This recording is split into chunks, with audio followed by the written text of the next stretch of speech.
The warm glow of Christmas Eve shattered the second my stepmother's diamond ring slashed across my cheek. The sharp slap silenced the entire room. My father looked straight at the violence and did absolutely nothing. Before I could even process the stinging pain, my cousin leaned in and whispered, "Follow me right now, or you will lose everything." In that instant, this dinner stopped being a family gathering and became the battlefield where I would finally take back my life. My name is Brooke Callahan. I am 34 years old, and tonight, the automatic doors of Cascade Valley Medical Center slid shut behind me, with a finality that felt heavy in my bones. It was the end of a 12-hour shift during Christmas week, the kind of shift where the holiday spirit is replaced by the sharp scent of rubbing alcohol, the rhythmic beeping of monitors, and the specific, frantic energy of people who do not want to be in a hospital but have nowhere else to go. I walked across the parking lot, my boots crunching against the packed, dirty snow that had been freezing and thawing for 3 days straight here in the outskirts of Portland. The air was biting, carrying that wet, piercing chill unique to the Pacific Northwest, but I barely felt it. My body was numb, existing in that strange, floating state of exhaustion where your limbs feel like lead, but your mind is racing at 100 miles an hour. I fumbled for my keys, my fingers stiff and raw, even after scrubbing them for 20 minutes before clocking out. I could still smell the faint, metallic odor of the emergency room on my skin. All I wanted was to go home. I wanted to see Maddie. My daughter is 8 years old, and she is the only person on this planet who makes the noise in my head stop. I pictured her sitting on the living room rug, surrounded by her wooden tracks, likely lining up her locomotives in perfect, chronological order based on their manufacturing dates. Maddie has mild autism, and her world is built on structure, on predictable patterns, and on the comforting click-clack of wheels on wood. She was waiting for me. We were supposed to go to my father's house tomorrow for Christmas Eve dinner. I slid into the driver's seat of my 10-year-old sedan. The leather was freezing against my scrub pants. I turned the key, and the engine sputtered a protest before catching life, blasting cold air from the vents. I sat there for a moment, gripping the steering wheel, just breathing. I needed to switch modes. I needed to stop being Nurse Callahan, the woman who cleans up trauma and manages pain, and become Brooke, the daughter who smiles, the mother who apologizes for her child's volume, the sister who brings the side dishes. My phone buzzed in the cup holder, the sound loud in the quiet car. It was a notification from the Callahans. My stomach tightened. That is a reflex I've developed over the last 4 years, ever since my divorce and my subsequent move back to Oregon. A buzz from that group chat rarely meant good news. Usually, it meant a request, a change of plans, a demand disguised as a favor. I picked up the phone, the blue light harsh in the darkness of the car. I expected a message from my stepmother, Miranda, asking what time I would be arriving tomorrow to start the prep work. I had already marinated the beef tenderloin she insisted on having. I had already bought the expensive wine she liked. I unlocked the screen. Miranda. Change of plans for tomorrow. Sweetie, Ethan is bringing his new partner from the firm to meet us. It is a big deal for his career. The dining table is completely maxed out with the seating chart. It is probably best if you and Maddie do not come for the sit-down dinner part. It would just be too crowded, and you know how Maddie gets with new people. However, we are still counting on you to come by early to help manage the kitchen and get the dinner ready like you always do. We really need the help. I stared at the words. I read them once. Then I read them again. The white text bubbles seemed to float there, innocent and cruel all at once. The table is maxed out. It was a dining table that seated 12 people. There were only 5 of them without us. Miranda, my father Daniel, my half-brother Ethan, and this new partner, even with a few stray cousins or business associates. There was always room. There was always a way to squeeze in a chair for a daughter and a granddaughter. Before I could even process the sting of the rejection, another message popped up below it. This one was from my father, Daniel Callahan. Daniel. Also, Brooke, do not forget the watch, the Garmin Mark series. Make sure it is the Captain edition, not the athlete one. The athlete one looks cheap. Wrap it in blue paper. The air in the car suddenly felt very thin. I sat there, the heater finally starting to push out lukewarm air, but I felt colder than I had outside. My father did not ask if I had finished my shift safely. He did not ask how Maddie was doing. He did not even acknowledge that his wife had just uninvited his daughter and granddaughter from Christmas dinner in the same thread. His only concern was the specification of his gift, a gift that cost nearly $2,000, a gift I had put on my credit card 3 days ago, sweating as I typed in the numbers, praying the transaction would clear before my next paycheck. My thumb hovered over the keyboard. The old reflex, the one trained into me since childhood, kicked in hard. I started to type. No problem. I understand. I will be there at 2 to start cooking. I watched my own fingers moving, betraying me. This was what I did. This was who Brooke was. The peacemaker, the fixer, the one who absorbed the blows so the water in the family pond stayed still. But then, my thumb froze. I looked at the blinking cursor. Why am I apologizing? I leaned my head back against the headrest, closing my eyes. The exhaustion from the shift crashed into the sudden, sharp clarity of the moment.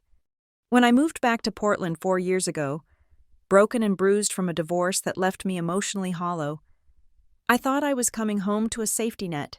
I thought family meant support.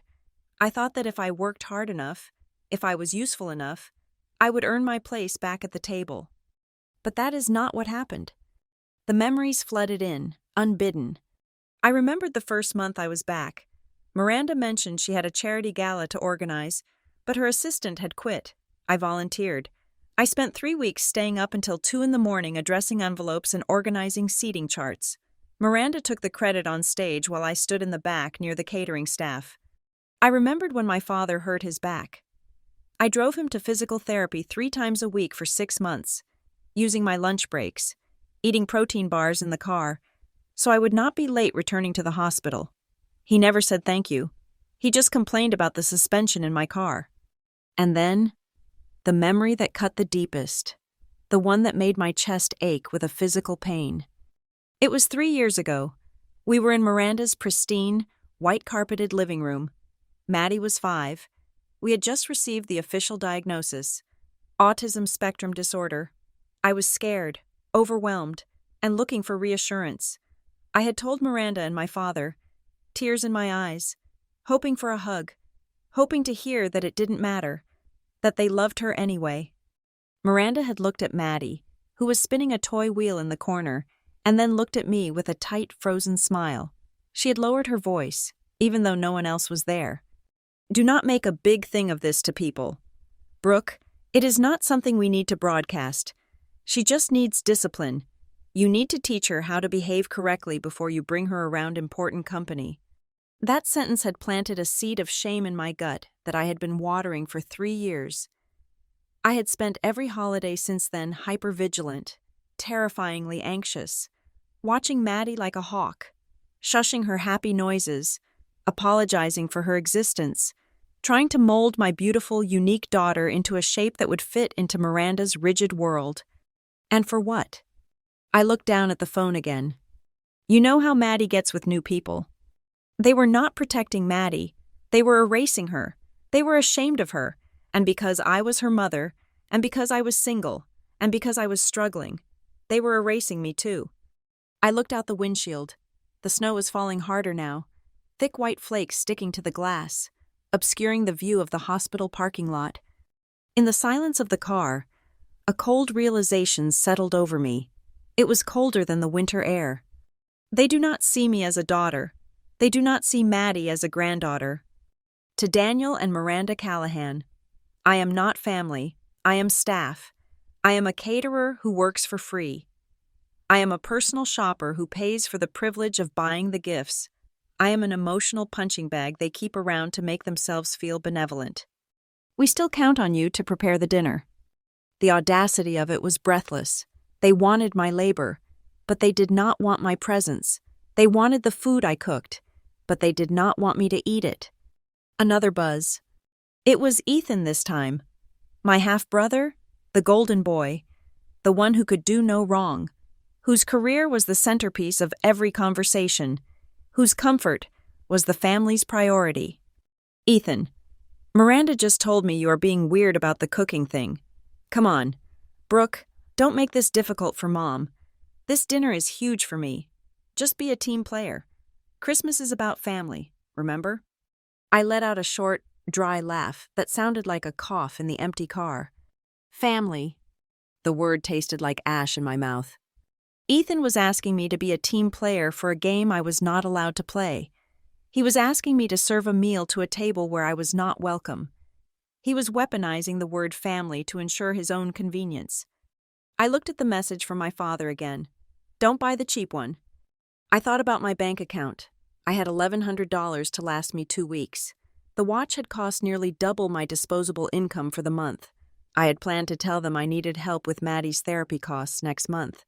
I had planned to ask my father for a small loan to fix the transmission on my car.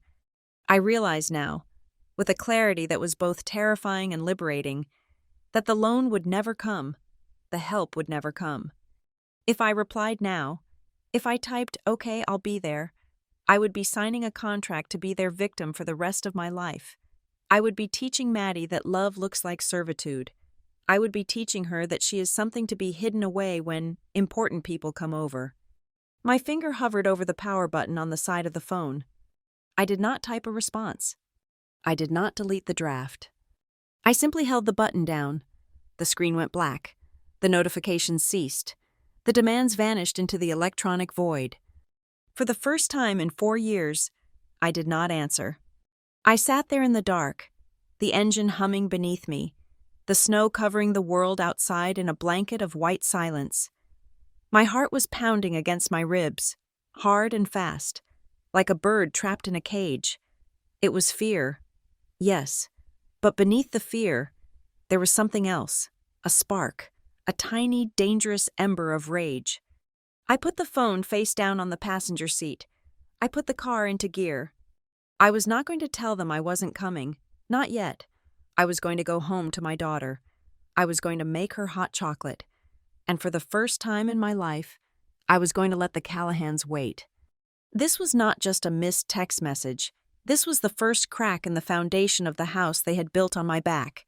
And as I pulled out of the parking lot, turning my wheels toward the modest apartment I shared with Maddie, I knew one thing for certain. The war had started, and they didn't even know it yet. The apartment was quiet, save for the hum of the refrigerator and the rhythmic, soft breathing of my daughter in the bedroom down the hall. Maddie had fallen asleep clutching her favorite wooden locomotive, the one with the chipped red paint on the smokestack. I had kissed her forehead, smoothed her hair, and closed the door, leaving the innocence of her world behind to face the cold, hard reality of mine. I sat at my small kitchen table, the surface cluttered with unpaid bills and Maddie's therapy worksheets. I opened my laptop. The screen glowed to life, a stark blue square in the dim room. I felt like a coroner preparing to perform an autopsy. Only the body on the table was my own life, and the cause of death I was looking for was the slow, methodical strangulation of my financial and emotional freedom. I opened a blank spreadsheet. Then, I pulled out my phone and opened the messaging history with the group chat titled The Callahans, as well as my private threads with Miranda, my father, and Ethan. I decided to go back exactly 1 year, just 1 year. If I went back further, I was afraid I might vomit. I started with January. There was a message from Miranda dated January 14th. Brooke, darling, the charity auction is coming up and my usual stylist is fully booked. I found this dress online, but I'm having trouble with the card verification.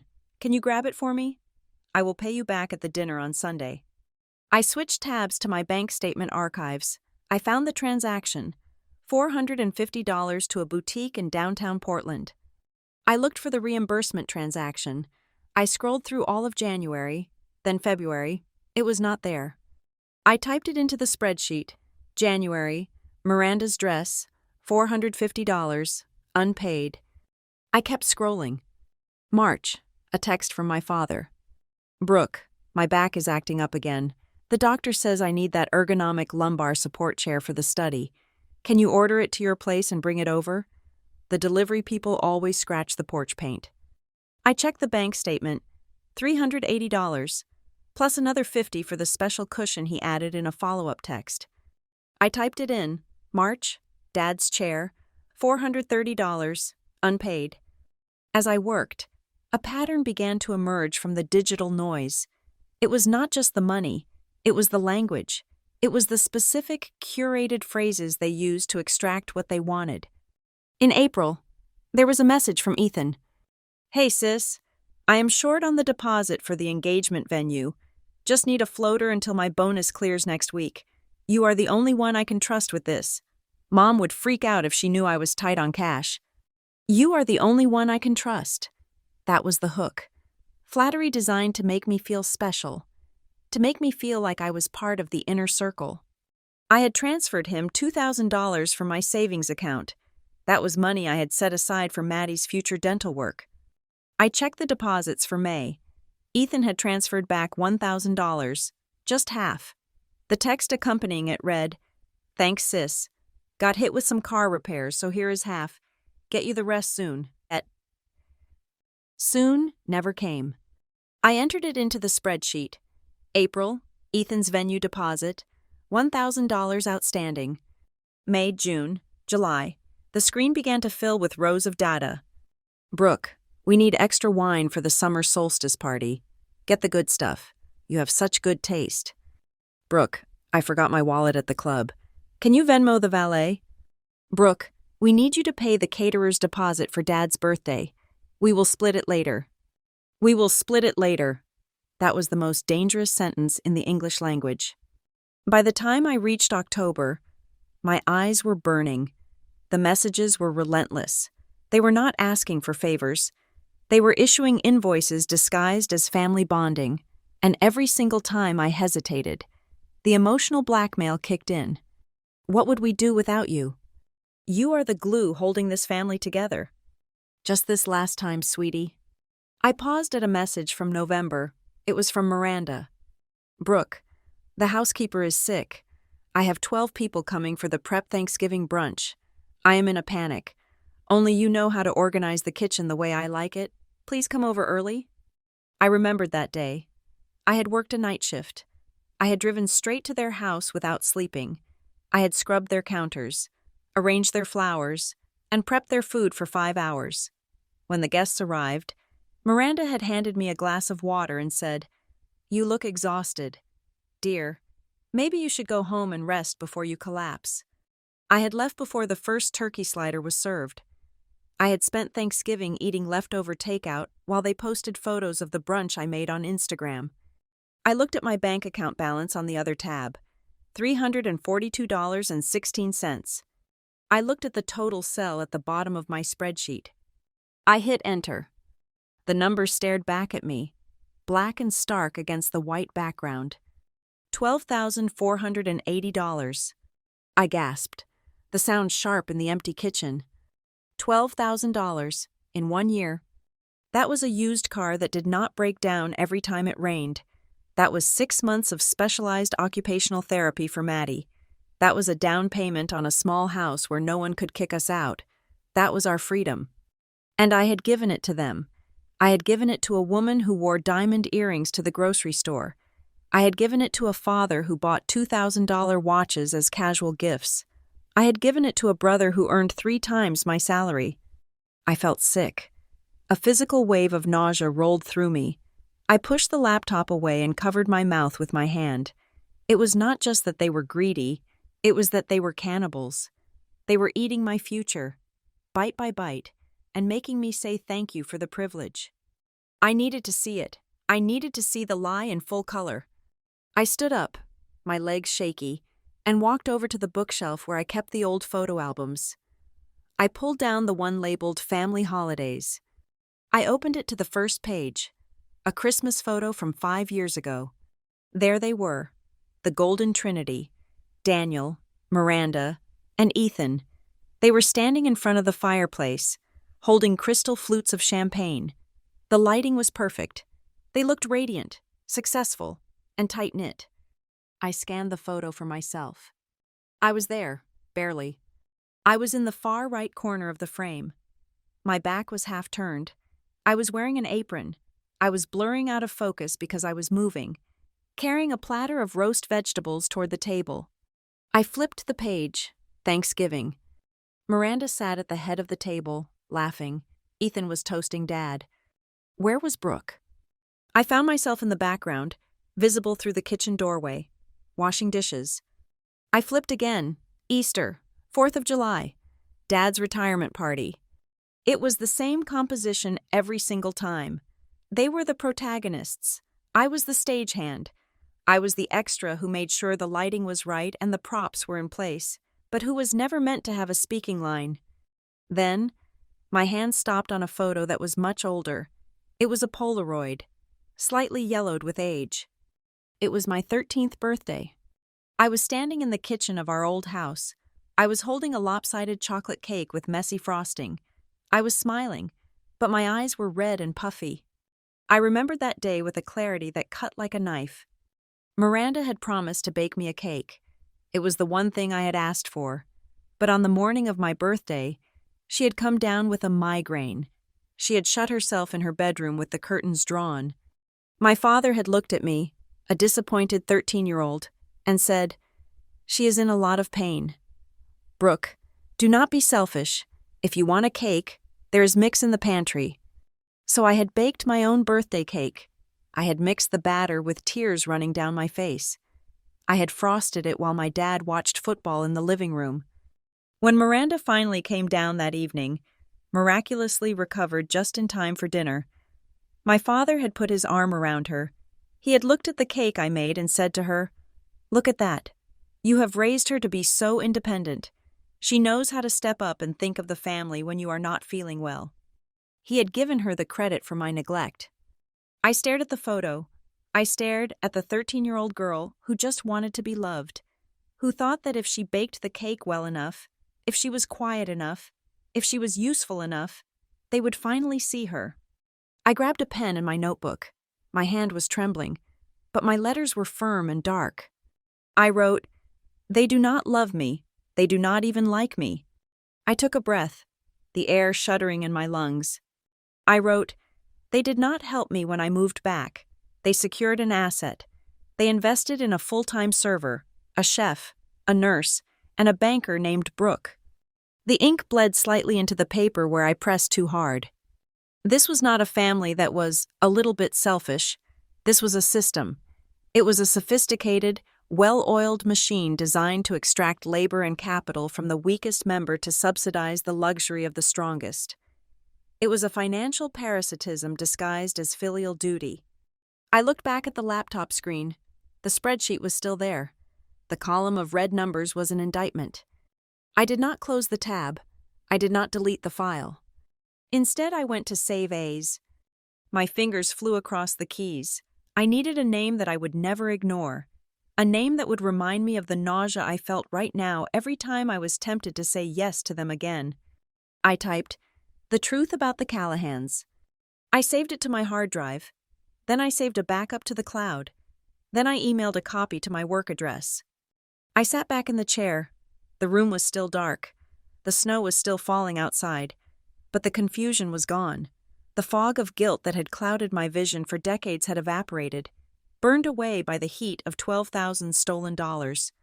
I was no longer just a hurt daughter crying in her car. I was a witness.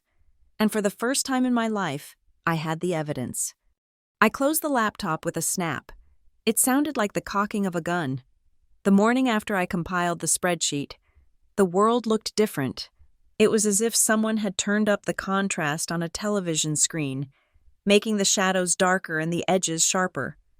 I drove to work with a knot in my stomach that felt less like anxiety and more like resolve. The file named "The Truth About the Callahans" was sitting in my cloud storage like a loaded weapon, but I knew I did not have the training to fire it yet. I needed help. I spent my lunch break huddled in the far corner of the hospital cafeteria. Scrolling through a list of therapists my insurance covered, I found a name. Dr. Harper Lewis, listed with a specialization in toxic family dynamics and boundary setting. Her profile picture showed a woman with kind eyes and a no-nonsense jawline. I called the number. I was lucky. They had a cancellation for a virtual consultation that very afternoon. I took the call in an empty on-call room, sitting on the edge of a stiff twin mattress. Doctor, Lewis listened for 20 minutes without interrupting. I told her everything. I told her about the uninvitation. I told her about the spreadsheet. I told her about the watch my father demanded. I told her about the request to cook a meal I was not allowed to eat. When I finished, I was breathless. I waited for her to tell me that I was overreacting, or that families are complicated, or that I should just try to make peace for the sake of the holiday. Instead, Doctor. Lewis leaned into her camera. Her voice was calm, steady, and terrifyingly direct. Brooke, I want you to put your nurse's hat on for a second, she said. Imagine a patient came into your ER. She tells you that her family demands thousands of dollars from her, isolates her from support systems, insults her special needs child, and forces her to perform manual labor while excluding her from the family table. If that was your patient, would you accept that as a healthy environment? Would you discharge her back into that home without a safety plan? The question hit me like a physical blow to the chest. I sat there, opening and closing my mouth, unable to find a defense. No, I whispered. I would call social services. I would tell her she is in danger. Exactly, Dr. Lewis said. You are in a crisis. Brooke, you just have not treated it like one because the abuse does not look like bruises, yet. I disconnected the call with my heart hammering against my ribs. The abuse does not look like bruises. That phrase replayed in my mind as I walked back to the nurse's station. My distraction must have been written all over my face because Jenna, my favorite charge nurse, stopped me near the medication cart. Jenna was a force of nature, a woman who could intimidate a belligerent surgeon with a single raised eyebrow. Standing next to her was Dr. Malik, a second-year resident who had always been kind to me. You look like you are about to pass out. Callahan, Jenna said, her voice dropping to a concern that belied her tough exterior. And do not tell me you are fine. I have seen corpses with better color. It is just the holidays, I deflected, grabbing a chart. Family stuff? Complicated. Dr. Malik looked up from his tablet. Is this about the dinner you were prepping for? The one you requested the shift swap for? I hesitated. Then, the dam broke just a little. I got uninvited, I said, my voice shaking. But they still want me to cook the food, and I do not know if I can do it this year. I just feel so tired. Jenna slammed a folder down on the counter. They uninvited you but told you to cook? Are they royalty or just garden variety sociopaths?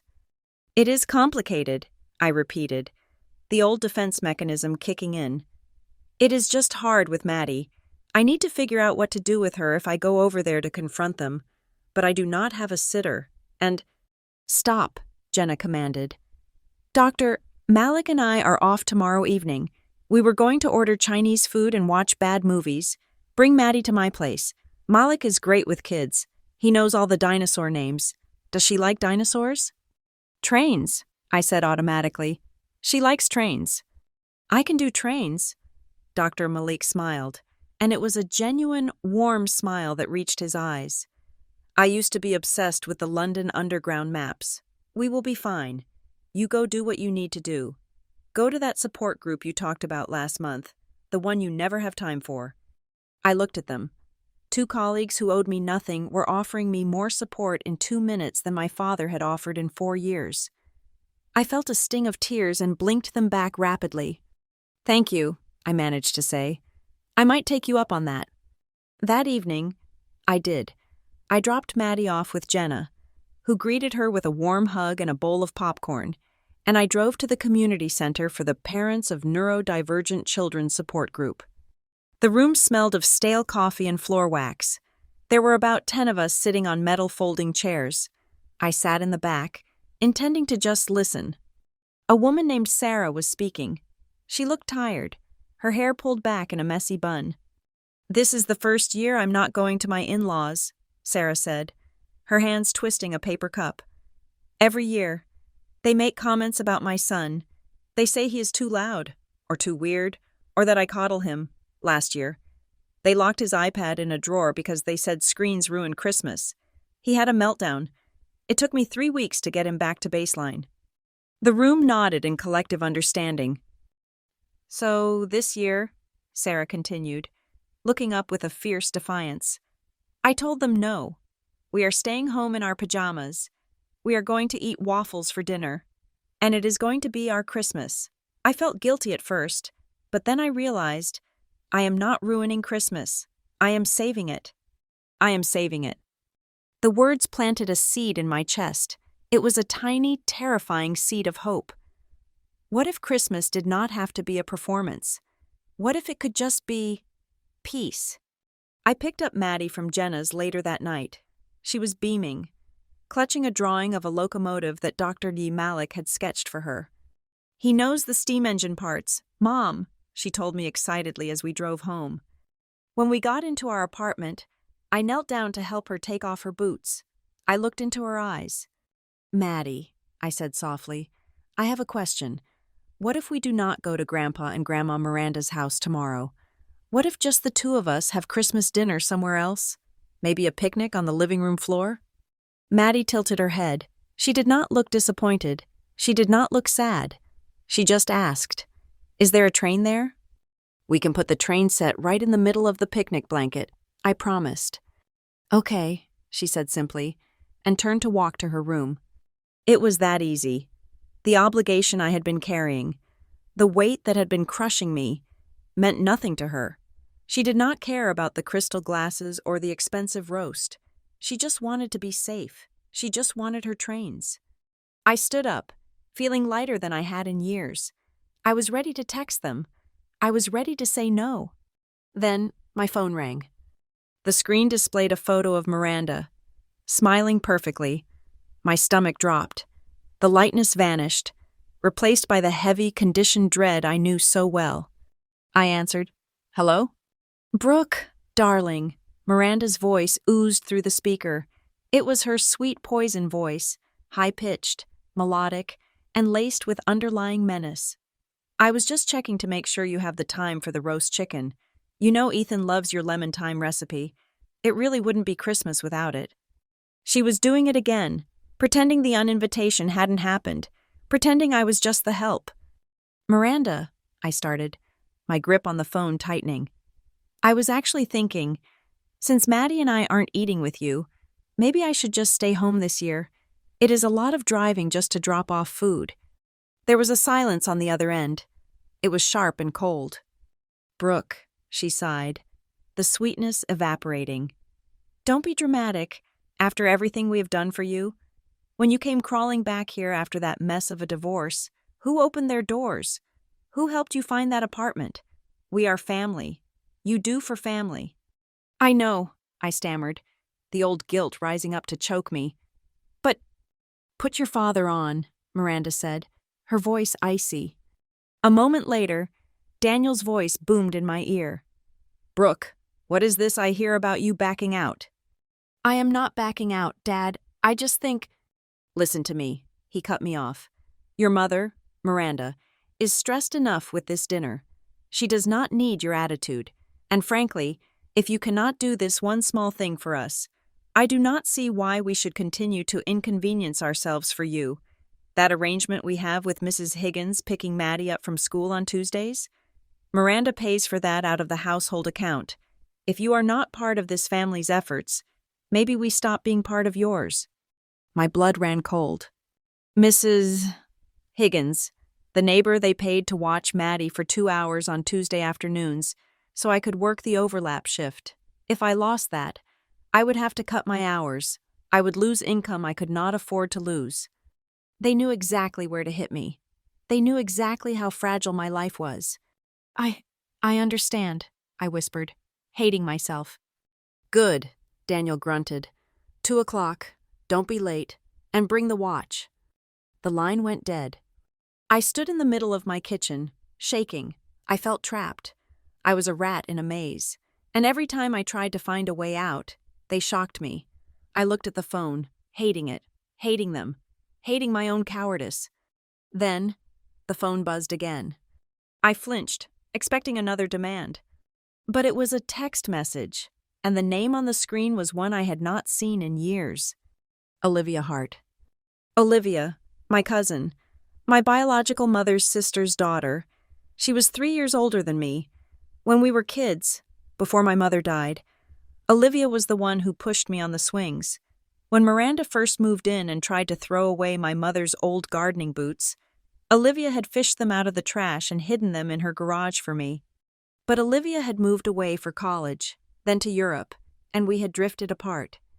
I opened the message. Olivia. Hey B, long time. I just moved back to the States, taking a job in Seattle. I'm coming down to Portland for Christmas. I'm crashing the Callahan dinner. I heard some whispers from Aunt Clara about how things are going down there. Something smells fishy. I want to see it with my own eyes. You gonna be there? I stared at the screen. Something smells fishy. Olivia was coming. Olivia, who never took Miranda's passive-aggressive comments lying down. Olivia, who used to glare at Daniel when he ignored me. I typed back, my fingers flying. Brooke, they uninvited me from the table but told me to come cook. I was going to bail, but Dad threatened to cut off my childcare help. 3 bubbles appeared immediately. Olivia, what the hell? Okay, change of plans. You are going, and I am going. I will be there at 3. Do not let them bully you until I get there. We need to talk. I think there is more going on than just them being jerks. I felt a surge of adrenaline. It was different from the fear. It was the feeling of reinforcements arriving on the horizon. Before I could process it, another text came in from Miranda. She must have sensed she had pushed too hard, or maybe she just wanted to ensure the optics were good for Ethan's new partner. Miranda. Fine. I talked to Ethan. We can squeeze 2 chairs in at the kids' table in the corner near the kitchen door. You and Maddie can stay. But please, Brooke, keep her quiet and dress appropriately. No scrubs. We have important guests. Do not let a small misunderstanding ruin the holiday for everyone. A small misunderstanding. She called years of exploitation a misunderstanding. I looked at Olivia's text again. I think there is more going on. I looked at the file on my laptop. The truth about the Callahans. I was walking into a trap. I knew it. The dinner was going to be humiliating. I would be marginalized, insulted, and used. But for the first time, I wasn't walking in alone. I had Dr. Lewis's voice in my head reminding me this was a crisis. I had Jenna and Dr. Malik's validation that I was a person worth helping. And I had Olivia. I picked up the phone and typed a reply to Miranda. Brooke, we will be there. I did not add a smiley face. I did not say thank you. I put the phone down. Outside, the snow was falling harder, burying the world in white. Tomorrow, I would walk into the house on the hill, but I wouldn't be walking in as the daughter they broke. I would be walking in as the woman who was finally beginning to count the cost, and if they wanted a roast chicken, I would give them one, but it would be the last thing I ever served them. The Callahan estate sat at the top of Highland Drive, a sprawling structure of stone and timber that looked more like a fortress than a home. As I steered my car up the steep, winding driveway, the tires crunching over the freshly salted pavement, I could see the house glowing against the dark winter sky. Every window was ablaze with golden light, a 12-foot fir tree, perfectly symmetrical and draped in thousands of white LEDs, dominated the front lawn. It was a picture-perfect Christmas card come to life, the kind of image that made strangers slow down their cars to stare in envy. But inside my car, the air felt thin. My hands were gripping the steering wheel so tightly my knuckles were white. Beside me, Maddie was humming a low, rhythmic tune, tapping her fingers against the window in time with an imaginary engine. We are going into the tunnel now, Mom, she whispered as we passed through the stone gate. Just a short tunnel, baby, I said, my voice sounding tight to my own ears. Then we will be at the station. I parked my sedan at the far end of the driveway, well away from the line of luxury SUVs and sedans that already occupied the prime spots. I took a deep breath, inhaling the smell of old upholstery and stale heat, trying to center myself. I grabbed the garment bag containing the spare clothes Miranda had demanded I bring just in case, and the small, heavy gift bag containing my father's watch. We walked to the front door. I did not ring the bell. I had a key. Though I rarely used it, it felt like trespassing. The moment I stepped into the foyer, the heat hit me. It was a dry, expensive heat, scented with cinnamon and cedarwood, not the smell of actual baking or trees, but the smell of high-end candles that cost $80 apiece. The house was humming with the low murmur of conversation and the clinking of crystal. Miranda was the first to see us. She was standing near the grand staircase, holding a flute of champagne. She was wearing a floor-length emerald gown that shimmered under the chandelier light. Her hair was coiffed into a sculpture of blonde waves that did not move when she turned her head. Her eyes swept over me, starting at my boots, moving up my worn denim jeans, and landing on my beige cable-knit sweater. It was a clean sweater. It was warm, but under Miranda's gaze, it felt like a rag. "You made it," she said, her voice carrying that distinct tone of disappointment she reserved exclusively for me. She did not hug me. She did not bend down to say hello to her granddaughter. She simply gestured with her glass. "You look comfortable. I suppose that is practical, given how much work there is to do in the kitchen." "Hello, Miranda," I said, keeping my voice steady. "Merry Christmas." She offered a tight, thin smile. "The coats go in the mudroom. Brooke, not the front closet. We need the space for the guests." I ushered Maddie toward the back of the house, feeling the heat rise in my cheeks. We were not guests. We were logistics. As we moved through the living room, the crowd parted slightly. My brother, Ethan, was holding court by the fireplace. He looked handsome in a bespoke charcoal suit, his smile practiced and dazzling. Standing next to him was a man I had never met, but whom I recognized from the photos Ethan had sent. Chase, the new partner, the financial advisor from New York. Chase was tall, with kind eyes and a posture that seemed less rigid than the Callahans. He spotted us and nudged Ethan. "Ah, the sister," Ethan said, waving us over. His tone was jovial, but his eyes flicked to my outfit with a hint of warning. "Chase, this is Brooke, and this is my niece, Maddie." "It is so good to finally meet you," Chase said, extending a hand. His grip was warm and firm. "Ethan talks about you all the time." I doubted that, but I smiled. "Nice to meet you, Chase. Welcome to the circus." Chase looked down at Maddie, who was clutching her wooden train engine to her chest, staring at his shiny cufflinks. "I like your train," Chase said to her, crouching down so he was at her eye level. "Is that a steam engine?" Maddie's eyes lit up.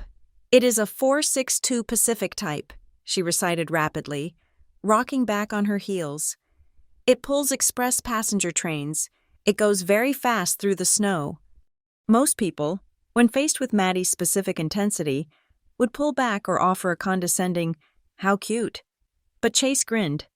"A Pacific type? That is impressive. I used to take the commuter rail into the city, but those were electric, not nearly as cool." Maddie beamed. For a second, the tension in my chest loosened. Then, Miranda's voice sliced through the moment. "Maddie, darling, lower your voice," she called out from across the room. "We are having adult conversations here. Chase, honey, come meet the Davises. They have been dying to ask you about the market." The warmth vanished. Chase gave Maddie an apologetic smile and stood up. "Save me a seat on the train, okay?" he whispered to her before being swept away by Miranda's social gravity. I watched him go. It was a jarring realization. Chase was wealthy. He was successful. He came from the kind of world Miranda idolized. Yet he had shown more humanity in 30 seconds than my father had shown in 4 years. It wasn't the money that made them cruel. It was just them. "Kitchen," Ethan muttered to me as he passed by to follow his partner. "Mom is freaking out about the appetizers." I took Maddie into the kitchen. It was a cavernous space with white marble countertops and stainless steel appliances that looked like they belonged on a spaceship. The caterers Miranda had hired for the service, 2 young women in black uniforms, were plating hors d'oeuvres. They looked at me with confusion as I walked in. "I am the daughter," I told them, the words tasting bitter. "I am here to finish the main course." I settled Maddie at the small breakfast nook in the corner with her coloring book and her noise-canceling headphones. "You stay here, baby. Mom has to work." For the next hour, I ceased to be a person. I became a machine. I basted the turkey. I glazed the carrots. I arranged the charcuterie board with the precision of a surgeon, knowing that if one piece of prosciutto was out of place, Miranda would sigh and redo it herself while making me watch. The heat in the kitchen was stifling. My sweater felt itchy and heavy. Sweat pricked at my hairline. At one point, the swinging door pushed open. My father walked in. Daniel Callahan was aging, but he wore his years like armor. He had a glass of scotch in one hand. He walked over to the island where I was frantically piping filling into deviled eggs. He didn't ask how I was. He didn't look at Maddie, who was happily coloring a picture of a caboose 10 feet away. "Did you bring it?" he asked. I wiped my hands on a towel and reached into my bag. I pulled out the small box wrapped in the specific navy blue paper he had requested. "Garmin Mark Captain," I said, handing it to him. "Just like you asked." He took the box. He didn't open it. He just weighed it in his hand, nodding. "Good. The strap on my Omega is getting worn out. I needed something durable for the golf season." "It cost $1,800. Dad," I said, my voice quiet. I didn't know why I said it. Maybe I wanted him to acknowledge the sacrifice. He looked at me, his eyebrows raising slightly. "And? It is a Christmas gift. Brooke, generosity is a virtue." He tucked the box into his jacket pocket. "Make sure the skin on the turkey gets crispy this year. Last year it was a bit rubbery." He turned and walked out. I stood there, gripping the edge of the marble counter so hard I thought the stone might crack. Generosity is a virtue. He was lecturing me on generosity while wearing a suit that cost more than my car, accepting a gift I couldn't afford, and treating me like a line cook. "Hey." The whisper came from the back door. I turned to see Olivia slipping in from the mudroom. She looked fantastic. Sharp, modern, wearing a black jumpsuit and a leather jacket. Her dark hair was cut in a severe bob that accentuated her eyes, which were currently blazing with intelligence and anger. "Olivia," I exhaled, feeling my shoulders drop an inch. She crossed the room in 3 strides and hugged me. It wasn't a social hug. It was a fierce, protective embrace. She smelled like cold air and expensive perfume. "I saw the schedule," she hissed into my ear as she pulled back. "The what?" "The agenda. Miranda has a printed agenda for the evening on the sidebar in the hallway. For the caterers." Olivia reached into her pocket and pulled out a crumpled piece of paper. She smoothed it out on the counter between us. It was a timeline of the evening. 5:30, guests arrive. 6 o'clock, cocktails and hors d'oeuvres. 6:45, seating for dinner. 7 o'clock, toast by Daniel. Olivia tapped a line near the top with her manicured fingernail. 4 o'clock, Brooke arrives for prep. And then, further down, 8:30, Brooke cleans coffee service. "You are not on the guest list. Brooke," Olivia whispered, her voice trembling with rage. "You are on the staff roster." She literally wrote "Brooke cleans" on the run sheet. I stared at the paper. Seeing it in black and white was different than feeling it. It was administrative. It was official. I was not a family member they were annoyed with. I was a utility they were managing. "It gets better," I said, my voice hollow. "Wait until you see where we are sitting." "Show me," Olivia commanded. "I haven't gone into the dining room yet. I have been stuck in here." "Let's go." Olivia grabbed my hand. We left Maddie coloring and slipped through the swinging door into the dining room. The room was magnificent. A long mahogany table was set for 12. Tall, tapered candles flickered in silver holders. The china was bone white with gold rims. Crystal glasses sparkled under the dim lights. It looked like a scene from a movie about royalty. I walked around the table, reading the calligraphy on the place cards. Daniel, Miranda, Ethan, Chase, Olivia, Mr. Davis, Mrs. Davis. I circled the entire table. There was no card for Brooke. There was no card for Maddie. "Look," Olivia said, pointing to the far corner of the room. near the door to the kitchen. There was a small, square card table set up there. It was covered with a plain white tablecloth that didn't match the linen on the main table. There were 2 folding chairs. It was positioned so that whoever sat there would have a direct view of the kitchen door, but would be almost invisible to the people at the main table unless they turned around. It was the kids' table, but there were no other kids. It was the exile table. "They cannot be serious," Olivia breathed. "They are putting you in the corner like you are in time out?"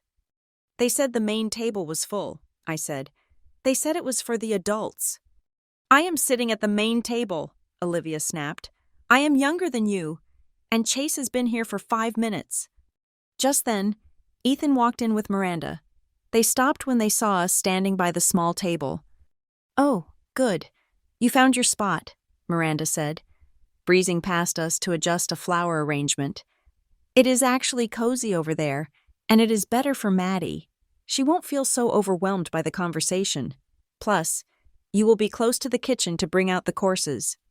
"To bring out the courses," Olivia repeated, her tone dangerous. "Is Brooke a waitress, Miranda?" Miranda laughed, a tinkling, fake sound.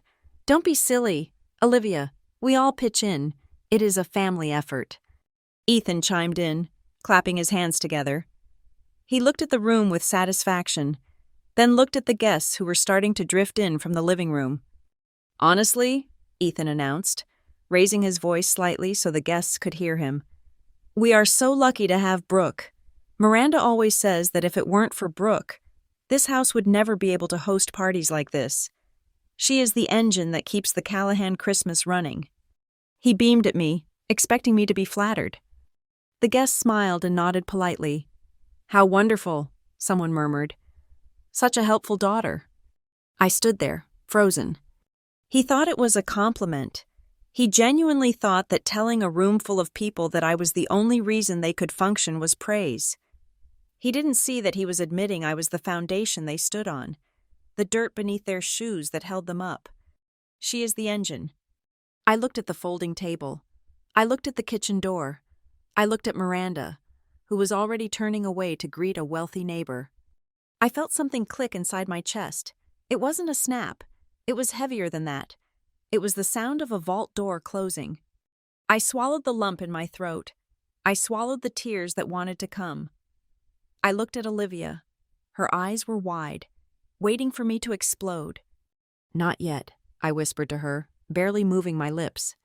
I turned to Ethan and gave him a smile that did not reach my eyes. It was a sharp, brittle thing. "I'd better check the roast," I said. "We wouldn't want the engine to stall, would we?" I turned and walked back into the kitchen, but as the door swung shut behind me, cutting off the laughter and the warmth, I made a decision. I would serve this dinner. I would put the plates on the table.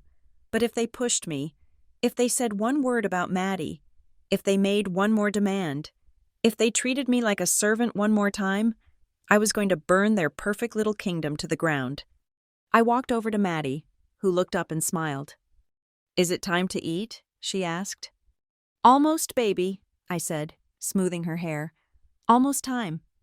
I checked my phone in my pocket. The file was there. The evidence was there. The night was just beginning, and the Callahans had no idea that the help was about to hand in her resignation. The roast chicken sat in the center of the mahogany table like a golden trophy, gleaming under the chandelier light. I had basted it every 20 minutes for the last 2 hours. I had arranged the sprigs of rosemary and thyme exactly as Miranda demanded. I had carried the heavy platter out from the kitchen, my arms aching, and placed it in front of my father, who picked up the carving knife without looking at me. I retreated to the small card table in the corner. It sat in the shadow of a large ficus plant, just feet away from the swinging kitchen door. It felt less like a seat at a dinner party and more like a timeout chair. Maddie was already there, clutching her drawing, her legs swinging happily beneath the white tablecloth. "This is our station, Mom," she whispered to me as I sat down. "Yes, baby," I said, unfolding my napkin. "This is our station." At the main table, the conversation was a low, polished hum. The guests, Mr. and Mrs. Davis, A few other business associates, and Chase, were admiring the spread. The wine was being poured. The air smelled of expensive perfume and roasted meat. Miranda tapped her spoon against her crystal champagne flute. The sharp ting-ting-ting cut through the room, demanding immediate silence. She stood up. She looked radiant in her emerald dress, the picture of the benevolent matriarch. She placed a hand on Ethan's shoulder. "I just want to say a few words before we eat," Miranda began, her voice trembling with manufactured emotion. "Christmas is a sacred time for the Callahans. It is about tradition. It is about excellence. It is about gathering the people who matter most and celebrating the legacy we are building. Having Chase here with us, joining our circle, reminds me that family is about shared values. It is about the future." She raised her glass. "To family. To us." "To us," the table echoed. I raised my water glass quietly in the corner. No one looked at me. Then, into the respectful silence that followed the toast, a small, excited voice rang out. "And to the trains." It was Maddie. She had been waiting for a pause, and in her mind, the toast was the perfect opening. She held up her drawing, thrusting it toward the main table. It was a crayon sketch of a steam engine plowing through a blizzard, with red smoke coming out of the stack. "Look," she said, her volume louder than the polite indoor tone Miranda preferred, owing to her difficulty regulating her voice when she was overstimulated. "The wheels have to be big because of the snow. If the snow gets on the tracks, the friction coefficient changes." A few of the guests smiled. Mr. Davis chuckled warmly. "Well, that is a very detailed train, young lady. Did you draw that yourself?" Maddie beamed, encouraged by the attention. She stood up, knocking her chair back slightly. "Yes, it is the Christmas Express. It goes to the North Pole, but the tracks go through the mountains first. Choo-choo." She made a loud whistling sound, mimicking the steam release. It was pure, unadulterated joy. It was the sound of a child who felt safe enough to share her world. Chase smiled at her, raising his glass in her direction. But Miranda was not smiling. Her face had frozen. The mask of the gracious hostess slipped for a fraction of a second, revealing a flash of irritation so sharp it could cut glass. She set her champagne flute down with a hard clack on the coaster. She turned her head slightly, locking eyes with me across the room. She did not speak to the table. She hissed the words under her breath, directed solely at me, but audible enough for the people closest to her to hear. "Brooke," she whispered, her lips barely moving. "Control your child. Tell her to be quiet. She is annoying everyone." Time seemed to slow down. I looked at Maddie. She was still standing, holding her drawing, her eyes shining with pride. She wasn't annoying everyone. She was delighting Mr. Davis. She was engaging Chase. She was just a little girl sharing the thing she loved most in the world. Then I looked at Miranda. I saw the tightness in her jaw. I saw the shame she felt, not for her own behavior, but for the existence of my neurodivergent daughter. She wanted Maddie to be an ornament, silent, pretty, and invisible. She wanted me to be the silencer. For 34 years, I had been the silencer. I had been the apologize-er. I had been the one to say, "Hush, Maddie," or "Sorry, she's just excited." But tonight, my cheek was still cold from the drive. My mind was still reeling from the spreadsheet of stolen money. My heart was still beating with the rhythm of the rebellion I had started in the car. I took a breath. "No," I said. It wasn't a shout. It was a calm, flat statement. The room went deadly quiet. Even the clinking of silverware stopped. Miranda blinked, as if she hadn't heard me correctly. "Excuse me?" I looked her straight in the eye. My hands were shaking in my lap, but my voice was steady. "No," I repeated, louder this time. "I will not tell her to be quiet. She is sharing something she made. She is proud of it. And Mr. Davis asked her a question. This is her Christmas, too, Miranda. She is allowed to speak." The atmosphere in the room shattered. It was as if I had thrown a brick through a stained glass window. The guests looked down at their plates, uncomfortable. Daniel froze. his fork halfway to his mouth. Miranda's face turned a blotchy, violent shade of red, the humiliation of being defied, publicly, by the stepdaughter she considered a servant, was too much for her to process. She stood up so abruptly her chair scraped loudly against the hardwood floor. "How dare you?" she seethed, her voice rising, abandoning all pretense of the sweet hostess. "How dare you speak to me like that at my table, after I let you in here, after I let you sit in my house?" She marched over to the corner table. She loomed over me, smelling of expensive wine and fury. "I did everything for you," she shouted, pointing a manicured finger in my face. "I took you in when your marriage failed. I let you earn your keep, and this is how you repay me? By letting that child ruin my dinner party with her noise?" "She is not ruining anything," I said, standing up to meet her. "She is 8 years old." "She is an embarrassment," Miranda screamed. "And so are you. You ruin everything. Brooke, you always have. You are a leech, an ungrateful, pathetic leech who thinks the world owes her a living just because she has a sob story." "Don't talk about my daughter," I warned, my voice hardening. "And do not talk about me like that." "I will talk however I want." "And then," she snapped. The veneer of civilization that Miranda wore like a second skin dissolved completely. She reached out and grabbed the front of my sweater, her fingers digging into the wool. "This is a dinner for the real family," she shrieked, "not for charity cases like you." She yanked me forward, off balance, and then, with her right hand, she swung. It wasn't a theatrical slap. It was a vicious, uncontrolled strike. The back of her hand connected with my cheekbone, the large, square-cut diamond on her ring finger, the ring my father had bought her for their 10th anniversary, slammed into my skin. Crack! The sound was sickeningly loud. It echoed off the high ceilings. Pain exploded in my face, sharp and blinding. The force of the blow knocked me sideways. I stumbled, my feet catching on the leg of the card table. I fell backward, crashing hard against the antique china cabinet that stood against the wall. The glass panes of the cabinet rattled ominously. My shoulder took the brunt of the impact, sending a shockwave of numbness down my arm. I gasped, clutching my face. I could feel the heat rising instantly, the skin throbbing where the metal and stone had made contact. The room was frozen in a tableau of horror. Mr. Davis had half risen from his chair, his napkin clutched in his hand. Mrs. Davis had her hands over her mouth. Chase looked horrified, his eyes wide. And then, there was my father. Daniel Callahan was standing 5 feet away. He was holding his wine glass.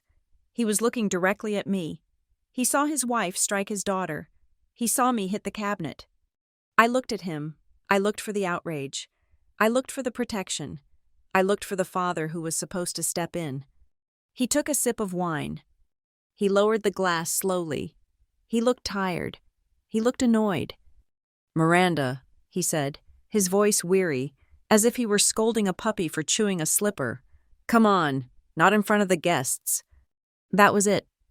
Not in front of the guests. He didn't care that she hit me. He cared that she did it before the audience. Something inside me died in that moment. The last tiny, stubborn hope that my father loved me, that he was just misguided or weak, finally flickered out. He wasn't weak. He was complicit.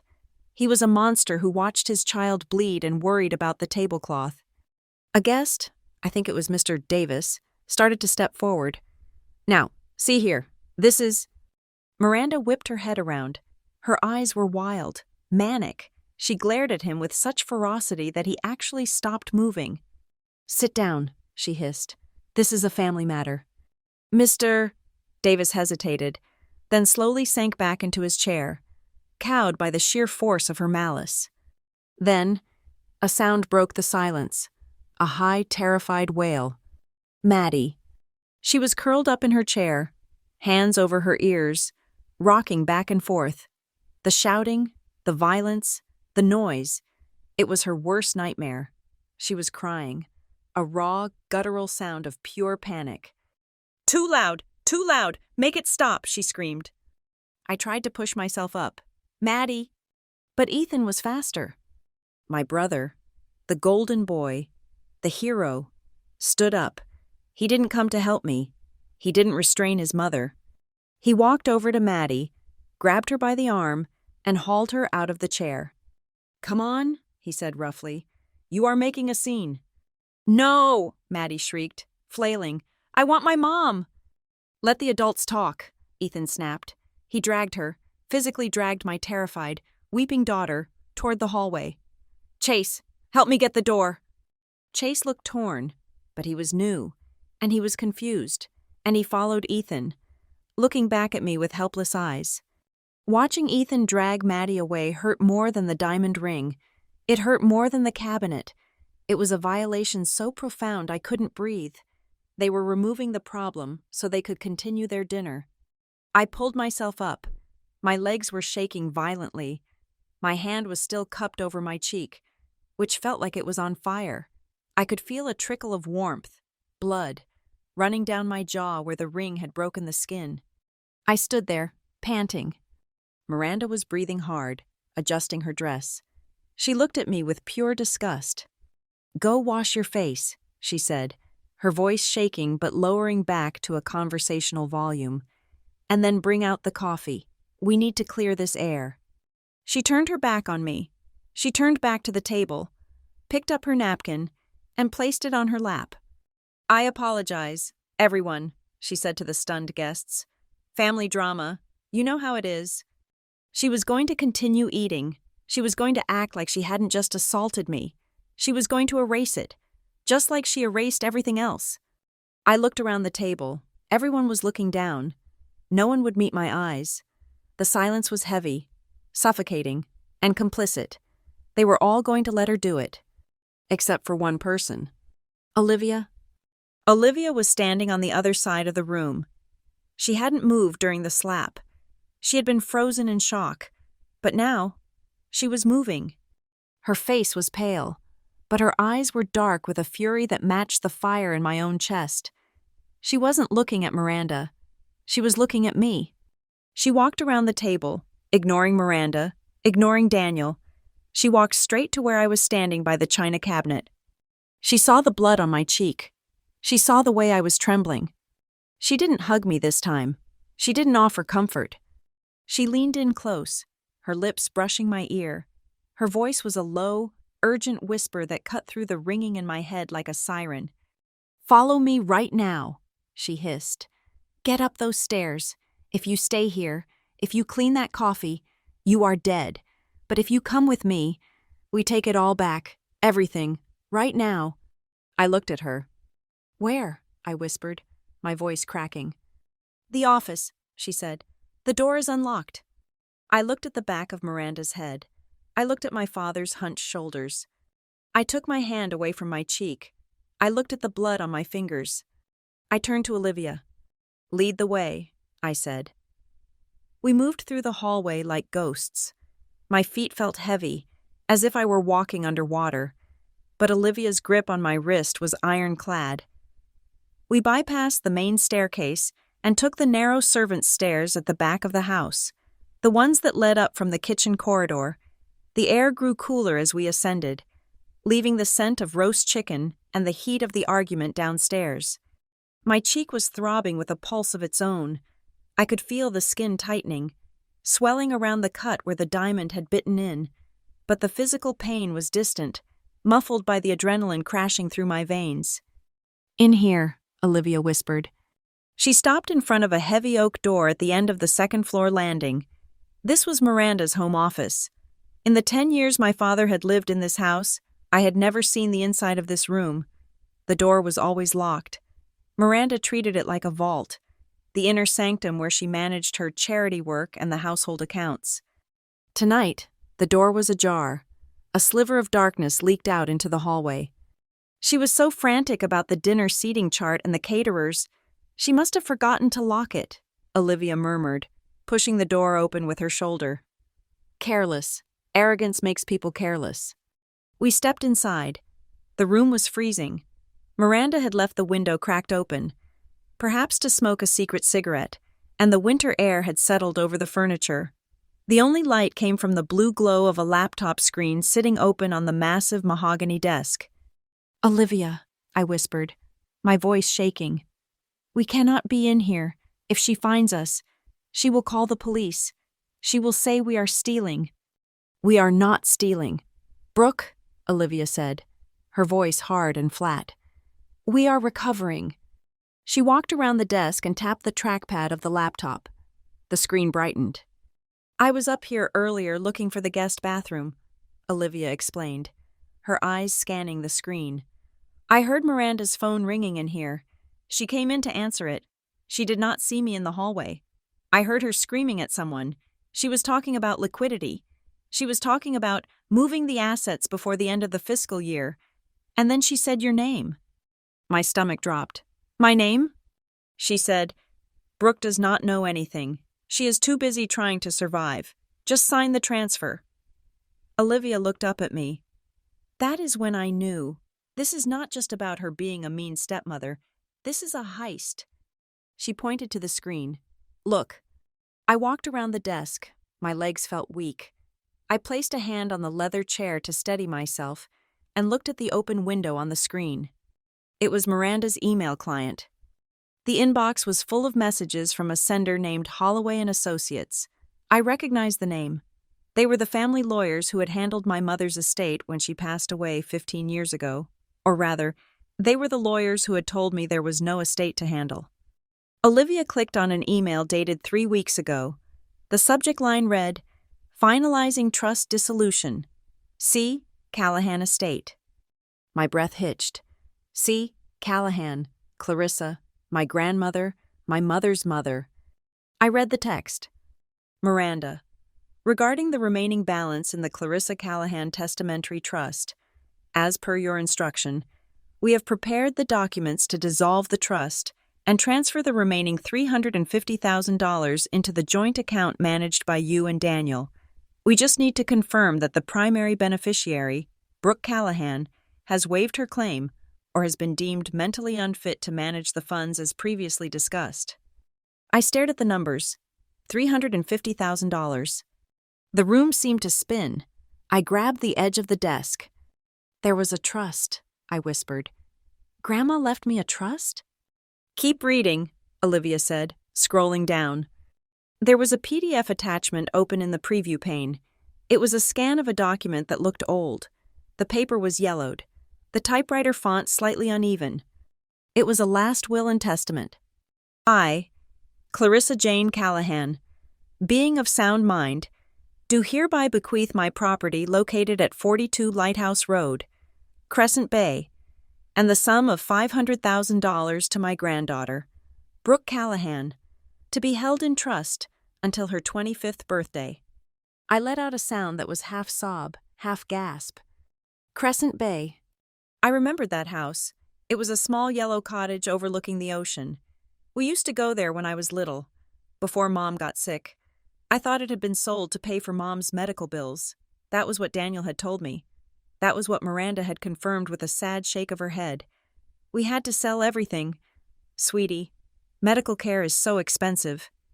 "They didn't sell it," Olivia said, reading my mind. "They rented it out. For 9 years. They have been collecting rent on a house that belongs to you." I looked at the email chain again. There was a reply from Miranda. "Proceed with the transfer. Brooke is aware that there are no assets remaining. She relies on us for financial support due to her personal instability and the burden of her special needs child. It is in her best interest that we manage the family resources." "She is stealing it," I said, my voice rising. "She is stealing everything. The money, the house. She is saying I am unstable." "It gets worse," Olivia said. She reached into her pocket and pulled out a sleek silver USB drive.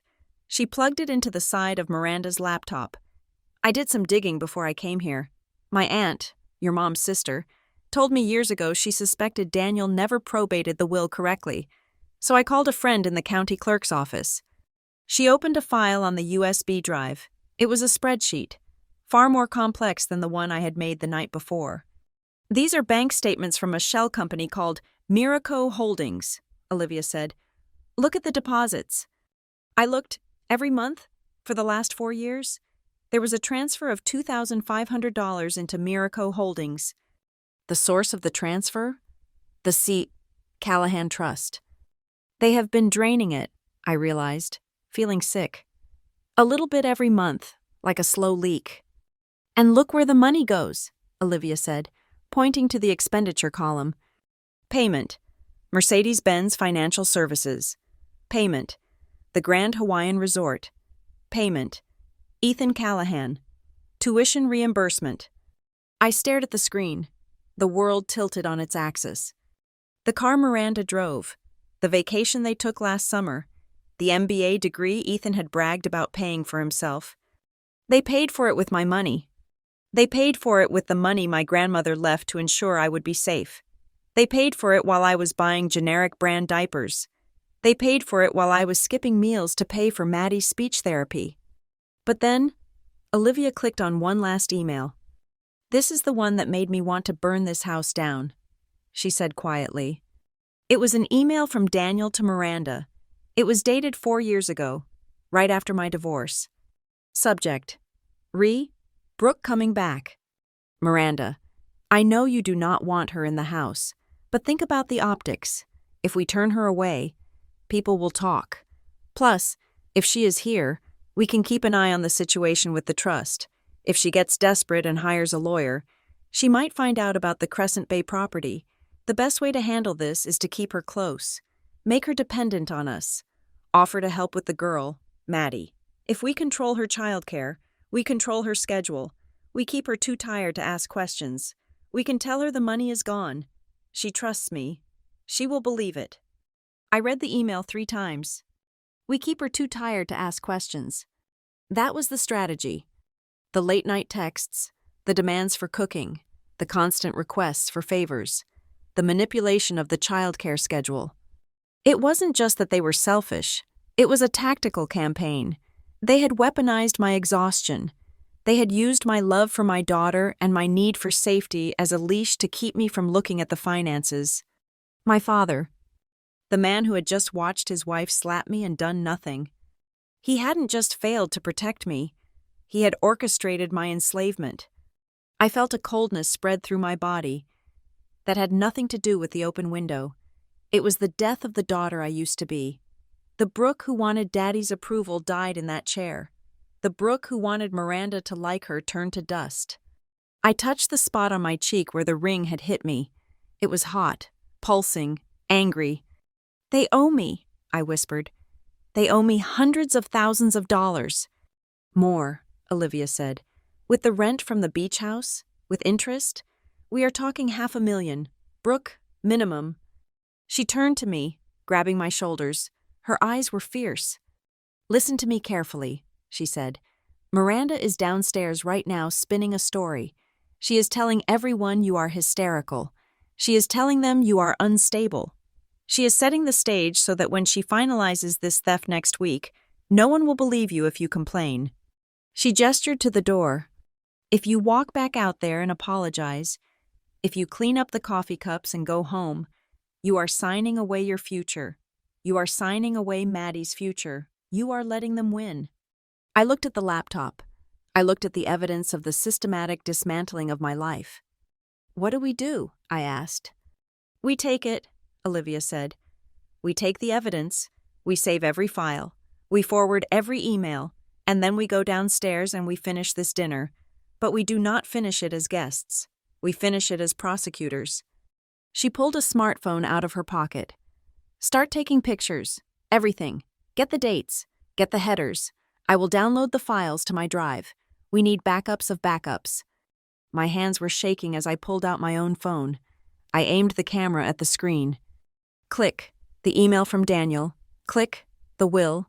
Click, the bank statements. With every photo I took, the fear receded. The trembling in my hands stopped. I thought about Maddie downstairs.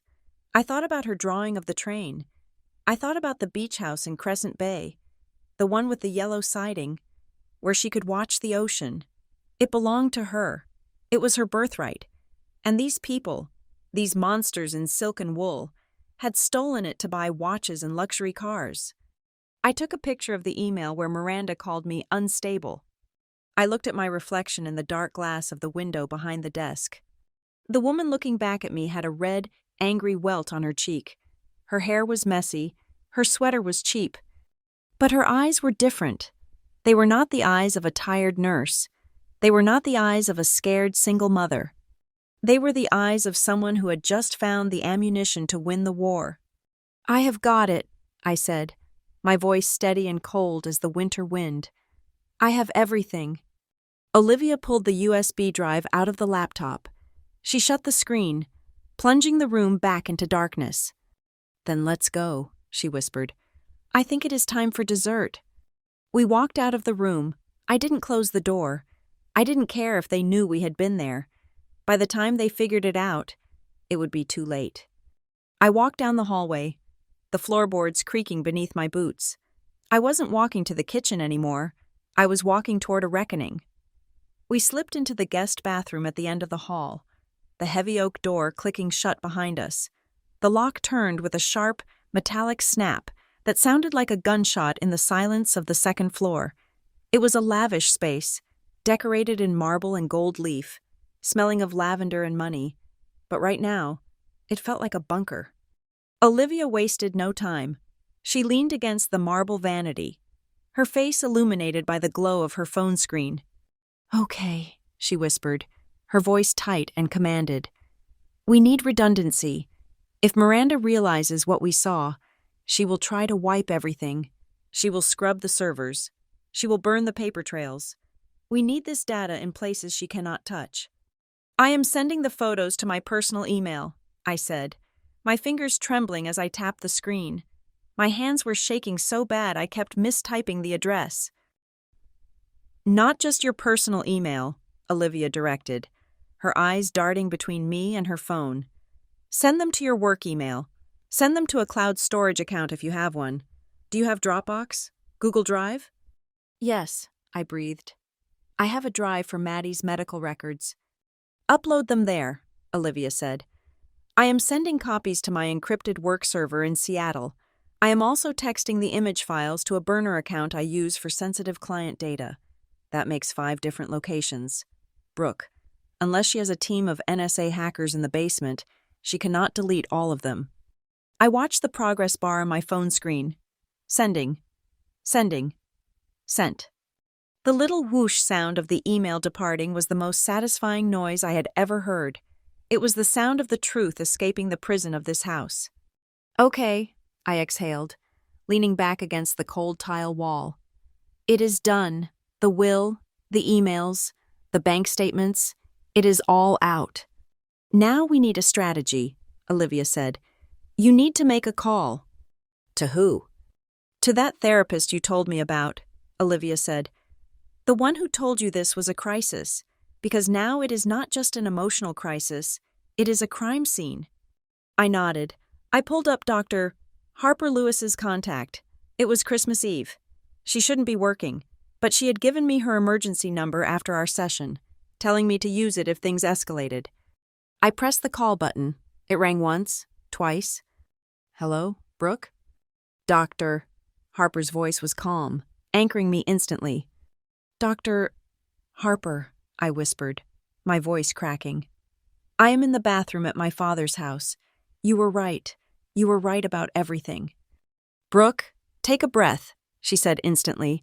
"Tell me exactly what is happening. Are you safe?" Physically? "I do not know," I said, touching my cheek. "Miranda hit me. She slapped me in the face in front of everyone at the dinner table. She cut my cheek with her ring. My father stood there and drank his wine." There was a sharp intake of breath on the other end of the line. "Okay, that is assault. Brooke, that is physical abuse. Is Maddie with you?" "She is downstairs. My brother took her away. I am upstairs with my cousin." "Good. You have an ally," Dr. Harper said. "Listen to me closely. I want you to take a picture of your face right now. Good lighting, multiple angles. Do it while the swelling is fresh." I looked in the vanity mirror. The reflection shocked me. The left side of my face was a bright, angry red, A purple bruise was already blooming along the cheekbone, and there was a jagged, inch-long cut where the diamond had torn the skin. The blood had dried in a thin, dark line down my jaw. I raised the phone and snapped 3 photos. Click, click, click. "I did it," I said. "Brooke, there is something else," I said, rushing to get the words out. "We found files. In Miranda's office, my grandmother left me a trust fund, a house, hundreds of thousands of dollars. They have been stealing it for 15 years. They have been gaslighting me into poverty while spending my money." "Oh, Brooke," Dr. Harper said, her voice heavy with sorrow and professional resolve. "Okay, this shifts everything. This is financial abuse on a massive scale. I'm going to text you the number of a family law attorney named Alex Monroe. He is the best in the state for high-conflict divorces and asset recovery. I will message him personally right now and tell him to expect your call." "What do I do tonight?" I asked. "Do I leave?" "Prioritize physical safety," Dr. Harper said. "But if you can safely document their reaction, if you can get them to admit what they did on a recording, that changes the legal landscape. But do not take risks with Maddie. If you feel the violence escalating, you get out. Do you hear me?" "I hear you," I said. "Thank you, Harper." I hung up. My heart was pounding, but my head was clearing. "I need backup," I said to Olivia. "If things go wrong, I need someone outside this house who knows where I am." I texted Jenna. "Brooke, I am at the Callahan estate, 4200 Highland Drive. Miranda hit me. I have evidence they stole my inheritance. Things are going to get bad. If I stop texting, call the police." I attached the photo of my face. The reply came in 10 seconds. Jenna. "Holy hell. Brooke, I am putting my shoes on. I can be there in 20 minutes. Do you want me to come to the door?" Brooke. "No, just stay close. I need to know someone is watching." Jenna. "I am there. And listen, if you need a witness for all the times she showed up at the hospital and verbally abused you, I am on the record. Dr. Malik is on the record. We have got your back." I looked at Olivia. She was on the phone too, speaking in rapid-fire, hushed tones. "Yes, Alex, I am looking at the PDF right now. It is notarized. 1998, Clarissa Callahan. Yes, no. The probate was closed years ago. That is the point. They buried it." She listened for a moment, her eyes widening. "Fraud? Racketeering?" She looked at me. "Alex says if they moved the money across state lines or used wire transfers, which they did, this is federal. This is wire fraud." She put the phone on speaker and held it between us. "Brooke, this is Alex Monroe," Olivia whispered. "I am in Seattle, but I am licensed in Oregon too. Listen to me. Do not leave that house yet." "What?" I asked, startled. "Why?" "Because right now, they think they have won." The lawyer's voice came through tinny but sharp. "They think you are upstairs crying and cleaning yourself up to come back and serve coffee. They are comfortable. If you leave now, they will have hours to spin the story. They will tell the guests you had a mental breakdown. They will tell the police you attacked Miranda and she defended herself. They will control the narrative." "He is right," Olivia said, nodding grimly. "You need to go back down there," Alex continued. "You need to let them see the mark on your face. You need to let the guests see it, and you need to trigger a conversation.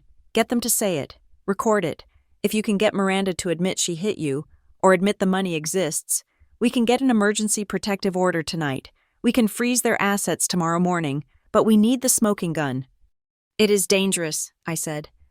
"It is," Alex admitted. "But it is the difference between a 5-year lawsuit and a 5-week settlement. Can you do it?" I looked at the bruise in the mirror.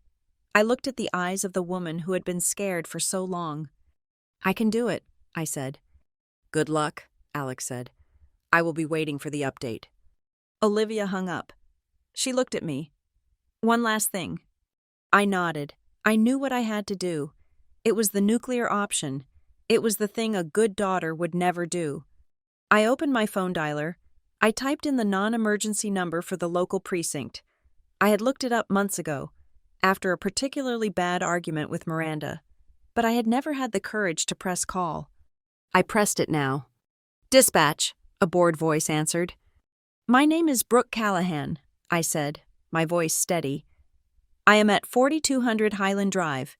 I am currently in a domestic dispute with my stepmother and father. I have been physically assaulted. I am not asking for a squad car to come to the door yet because there are children present and I am trying to de-escalate, but I would like to request a patrol car to be in the vicinity. I believe the situation may become volatile within the next 20 minutes. "We can send an officer to the door now, ma'am," the dispatcher said, her tone sharpening. "No," I said. "Not yet. Just, please have someone close. If I call 911, I need you to be seconds away." "We will have a unit on Highland Drive," she confirmed. "Stay on the line if you feel unsafe." "I have to go," I said. "Thank you." I hung up. I looked at Olivia. "The police are outside. Jenna is driving over. The lawyer is on standby. The evidence is in the cloud." "And we are here," Olivia said. She reached out and took my hand. Her grip was warm and solid. "Brooke, look at me. You are not the victim anymore. You are the hunter. They just do not know it yet." She reached into her purse and pulled out a small tube of concealer. She held it out to me. I looked at it. Then I shook my head. "No," I said. "I am not covering it up. Not this time." Olivia smiled. A slow, fierce smile. "Perfect." She tapped her phone. "Voice memo. Recording." She slipped the phone into the breast pocket of her blazer, the microphone facing out. "Let's go get your daughter," Olivia said. "And let's get your money." We opened the bathroom door. The hallway was empty. We walked to the top of the grand staircase. Below us, the party had resumed. The murmur of conversation drifted up, accompanied by the clinking of dessert spoons and the soft strains of Silent Night playing over the speakers. It sounded so normal, so peaceful, so fake. I took the first step down. My boots made a solid thud on the wood. Miranda was laughing at something Mr. Davis said. I could see the top of her perfect blonde head. I took another step. They thought the storm had passed. They thought they had silenced the thunder. They were wrong. The storm was just walking down the stairs. The walk down the stairs felt less like a descent into a living room and more like entering a courtroom where the verdict had already been decided. But the defendants just didn't know it yet. The air in the house was thick with the scent of pine needles and expensive cologne, masking the underlying rot we had just uncovered upstairs. I walked straight past the small exile table in the corner. I did not sit there. I pulled out the heavy oak chair directly opposite Miranda at the main dining table, the seat usually reserved for the guest of honor, and sat down. The silence that followed was absolute. Beside me, Olivia slid into the chair next to mine. She didn't look at the guests. She didn't look at the food. She simply took her phone out of her pocket, set it face up on the white tablecloth between the crystal salt and pepper shakers, and tapped the screen once. The timer on the voice recorder started ticking. 0001, 0002. Miranda was mid-sip of her wine. She froze, the glass halfway to her lips. Her eyes darted from me to Olivia, then to the phone, and finally to the guests who were watching this breach of protocol with bated breath. "Brooke," Miranda said, her voice tight, straining for that breezy hostess with the mostess tone she had perfected over decades. "I see you have washed your face. We were just discussing the charity gala. Perhaps you would be more comfortable back at your assigned seat? Mr. Davis was telling us a fascinating story." She was trying to reset the scene. She was trying to direct the play back to the script where I was the silent, obedient extra. I picked up the linen napkin in front of me and unfolded it slowly on my lap.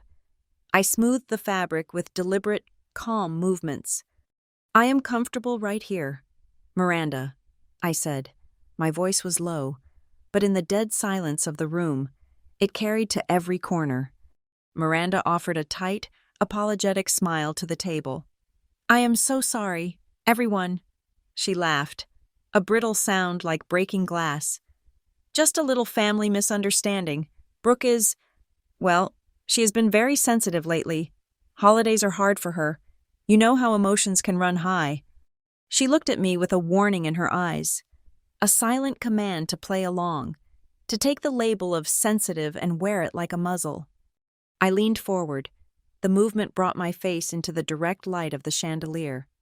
"Sensitive," I repeated. The word tasted like metal. "Is that what we are calling it?"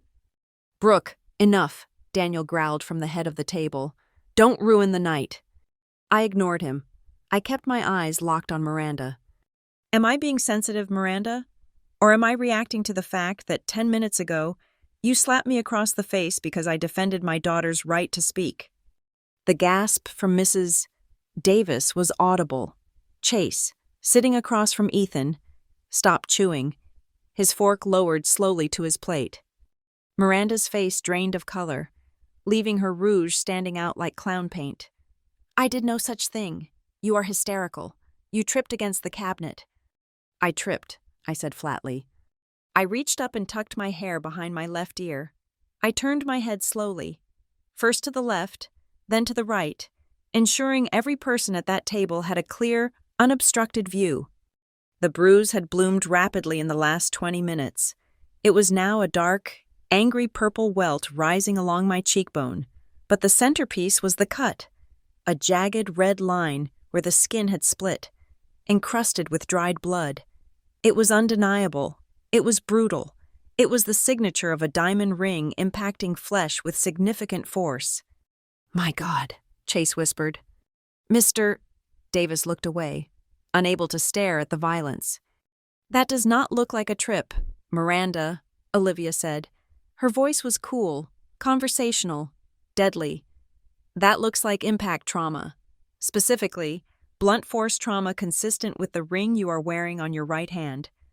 Miranda covered her right hand with her left, hiding the diamond beneath the table. Her eyes were wide, darting around the room, looking for an exit, looking for an ally. "She provoked me," Miranda snapped, her facade cracking, the venom spilling out. "She came into my house. She disrespected me. She let that child scream at my guests. I have spent years raising her, cleaning up her messes, supporting her when she couldn't support herself. I have sacrificed everything for this family." "Sacrificed?" Olivia laughed. It wasn't a nice laugh. It was a sound of pure disbelief. Olivia reached into her oversized leather tote bag.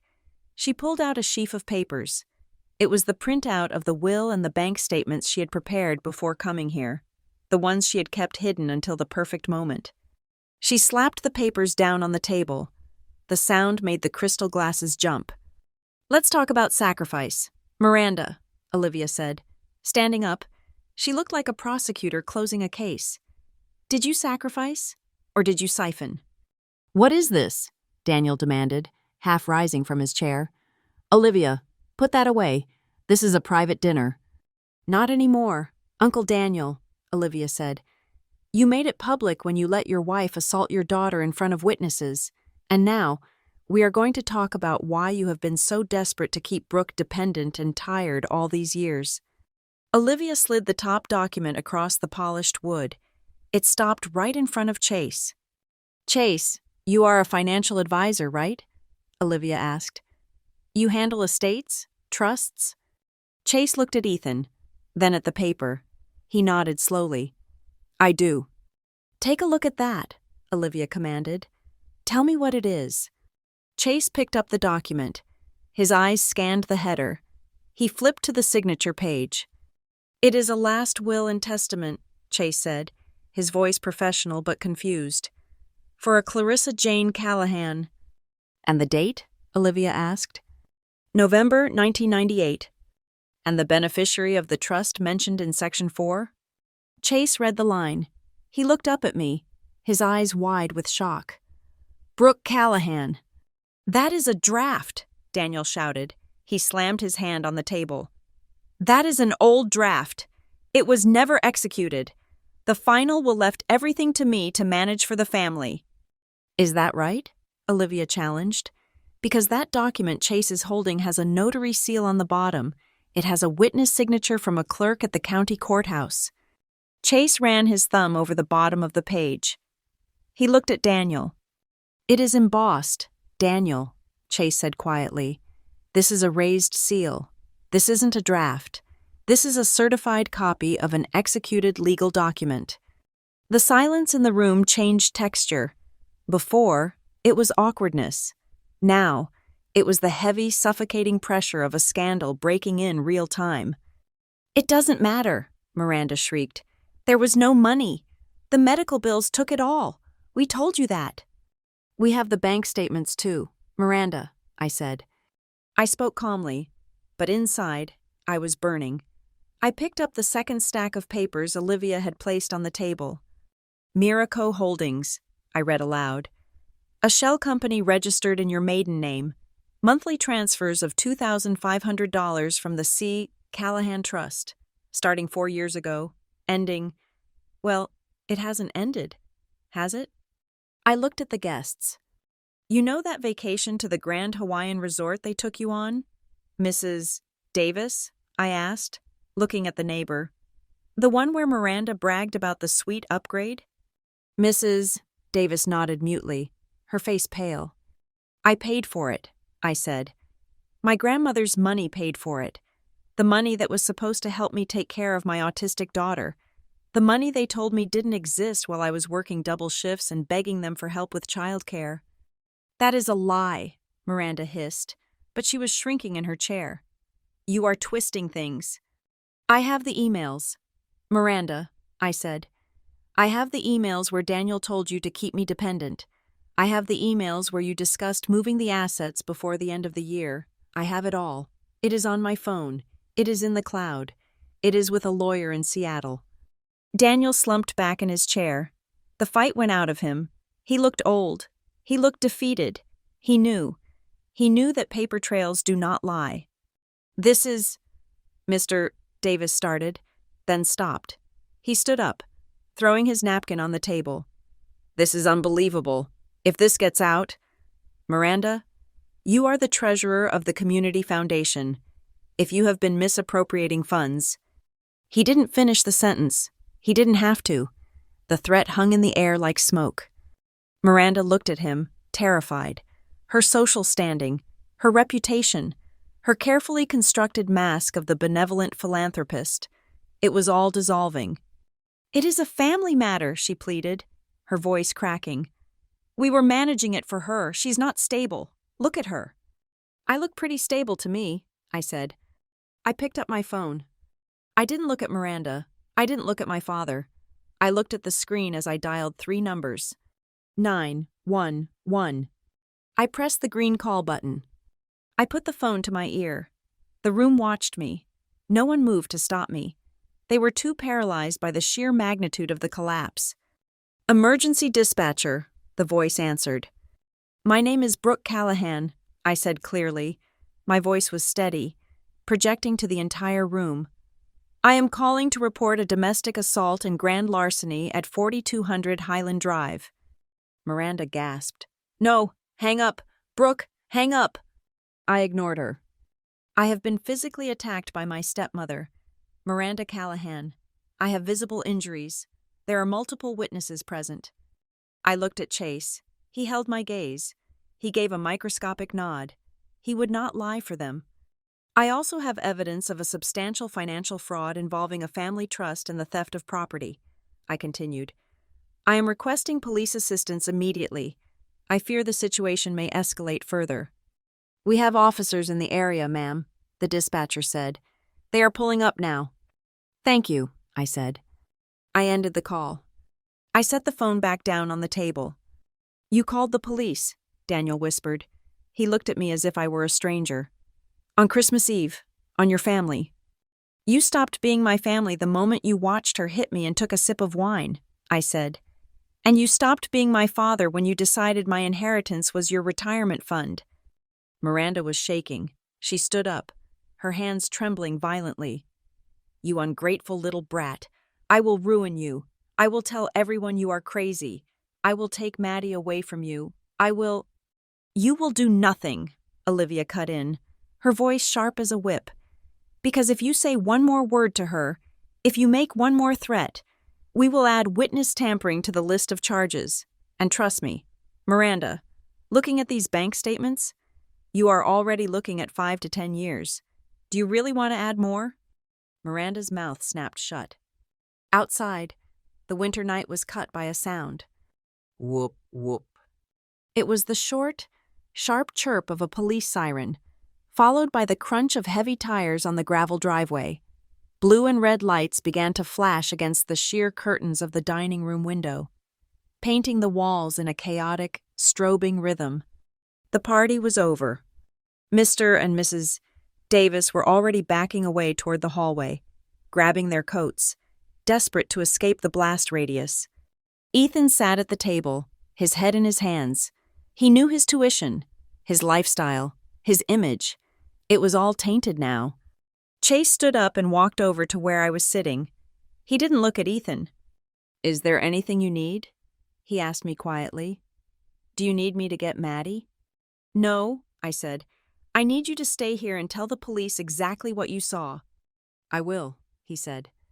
I looked at Miranda. She was standing by the fireplace, clutching the mantel for support. Her face was as white as the snow falling outside. She looked at the flashing lights reflecting on the window pane, and for the first time, I saw genuine fear in her eyes. She wasn't looking at a rebellious stepdaughter anymore. She was looking at the consequences of her own cruelty. I stood up. I didn't feel pain in my cheek anymore. I felt powerful. I felt clean. "Merry Christmas, Miranda," I said softly. Then I turned and walked toward the front door to let the officers in. The fluorescent lights of the precinct were a stark, humming white that washed out every color in the room, making my skin look translucent and the bruise on my cheek look violently dark. I sat on the edge of a metal chair, the cold steel biting into my legs through my jeans. Across from me, a female officer named Officer Miller held a digital camera. "Turn your head slightly to the right, please," she said. Her voice was gentle, a sharp contrast to the clinical setting. "Chin up. Okay. Hold still." The flash blinded me for a second. "Okay, now the left side. I need to get the laceration clearly." I turned. I felt the heat of the cut where Miranda's diamond had broken the skin. It throbbed in time with my heartbeat. "Excellent," Officer Miller said, lowering the camera. "We have documented the swelling and the abrasion. I am going to upload these to the case file immediately. Do you need an ice pack?" "No," I said. My voice sounded strange in the small room. "I need this to be on the record. I want everything on the record."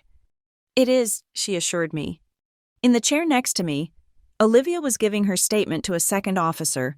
She was not crying. She was not shaking. She was recounting the events of the evening with the precision of a surgeon. The subject, Miranda Callahan, used a closed fist, Olivia stated, her voice clear. She was wearing a large diamond ring on her right hand. She struck the victim, Brooke, across the face with significant force. There was no physical provocation from the victim. The victim was seated at the time of the initial aggression. After the strike, the subject shoved the victim into a china cabinet. The officer typing on the laptop paused. "And you witnessed this directly?" "I was standing 10 feet away with an unobstructed view," Olivia confirmed, as were 5 other guests, including a Mr. Chase Miller and Mr. Davis. I looked through the wire mesh glass of the office window, across the hallway, in a separate holding room. I could see them. Miranda was pacing. She was still wearing her emerald green gown, but in this harsh light, it looked like a costume. Her hair was disheveled. She was talking rapidly, gesturing with her hands, pointing at the door, then pointing at Daniel. My father was sitting at a small table, his head in his hands. He looked smaller than I had ever seen him. His tuxedo jacket was unbuttoned, his tie loosened. He looked like a deflated balloon. I watched Miranda grab his shoulder, shaking him slightly. She was mouthing words. I could not hear them, but I knew the cadence. "Fix this. Tell them she is crazy. Don't let them ruin us." But Daniel did not look up. He did not nod. He just sat there, staring at the gray linoleum floor. For the first time in his life, Miranda's gravity was not enough to pull him into her orbit. Officer Miller sat down across from me with a clipboard. "Brooke," she said, Given the nature of the assault, the visible injury, and the fact that you share a familial relationship, under Oregon law, we are treating this as a domestic violence incident. We can issue an emergency protective order right now. It would bar Miranda from coming within 500 feet of you, your home, or your daughter for the duration of the investigation. Do you want us to do that? The room went silent. A protective order. It was a piece of paper, but it was also a guillotine. If I said yes, I was not just protecting myself, I was legally severing the family.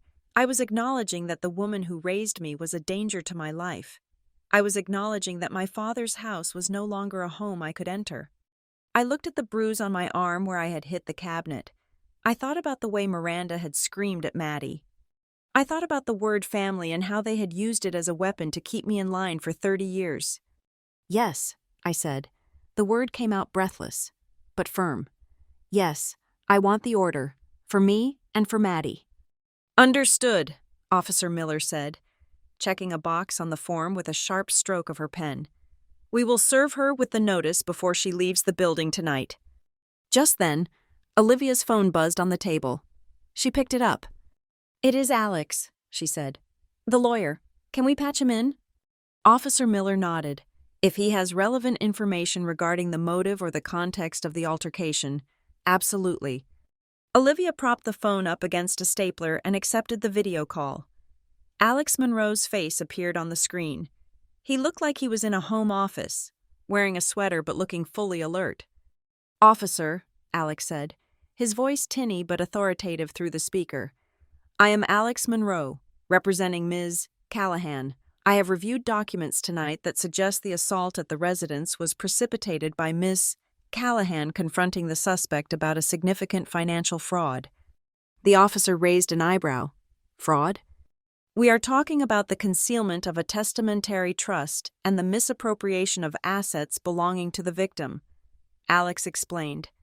I have a certified copy of a will from 1998 that was suppressed, and bank statements showing transfers from said trust into a shell company owned by Miranda Callahan. We believe the physical attack was an attempt to silence the victim and prevent the exposure of this theft. Officer Miller stopped writing.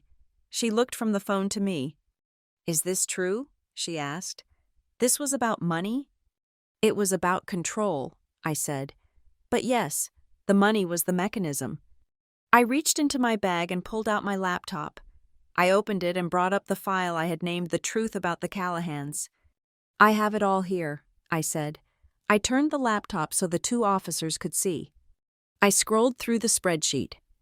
These are the text messages demanding I pay for things, I said, pointing to the dates. These are the corresponding bank transfers from my account, $12,000 in the last 12 months alone, and here, I clicked to the next tab, the one Olivia and I had built in the upstairs office. Here are the withdrawals from my grandmother's trust fund into Miranda's company.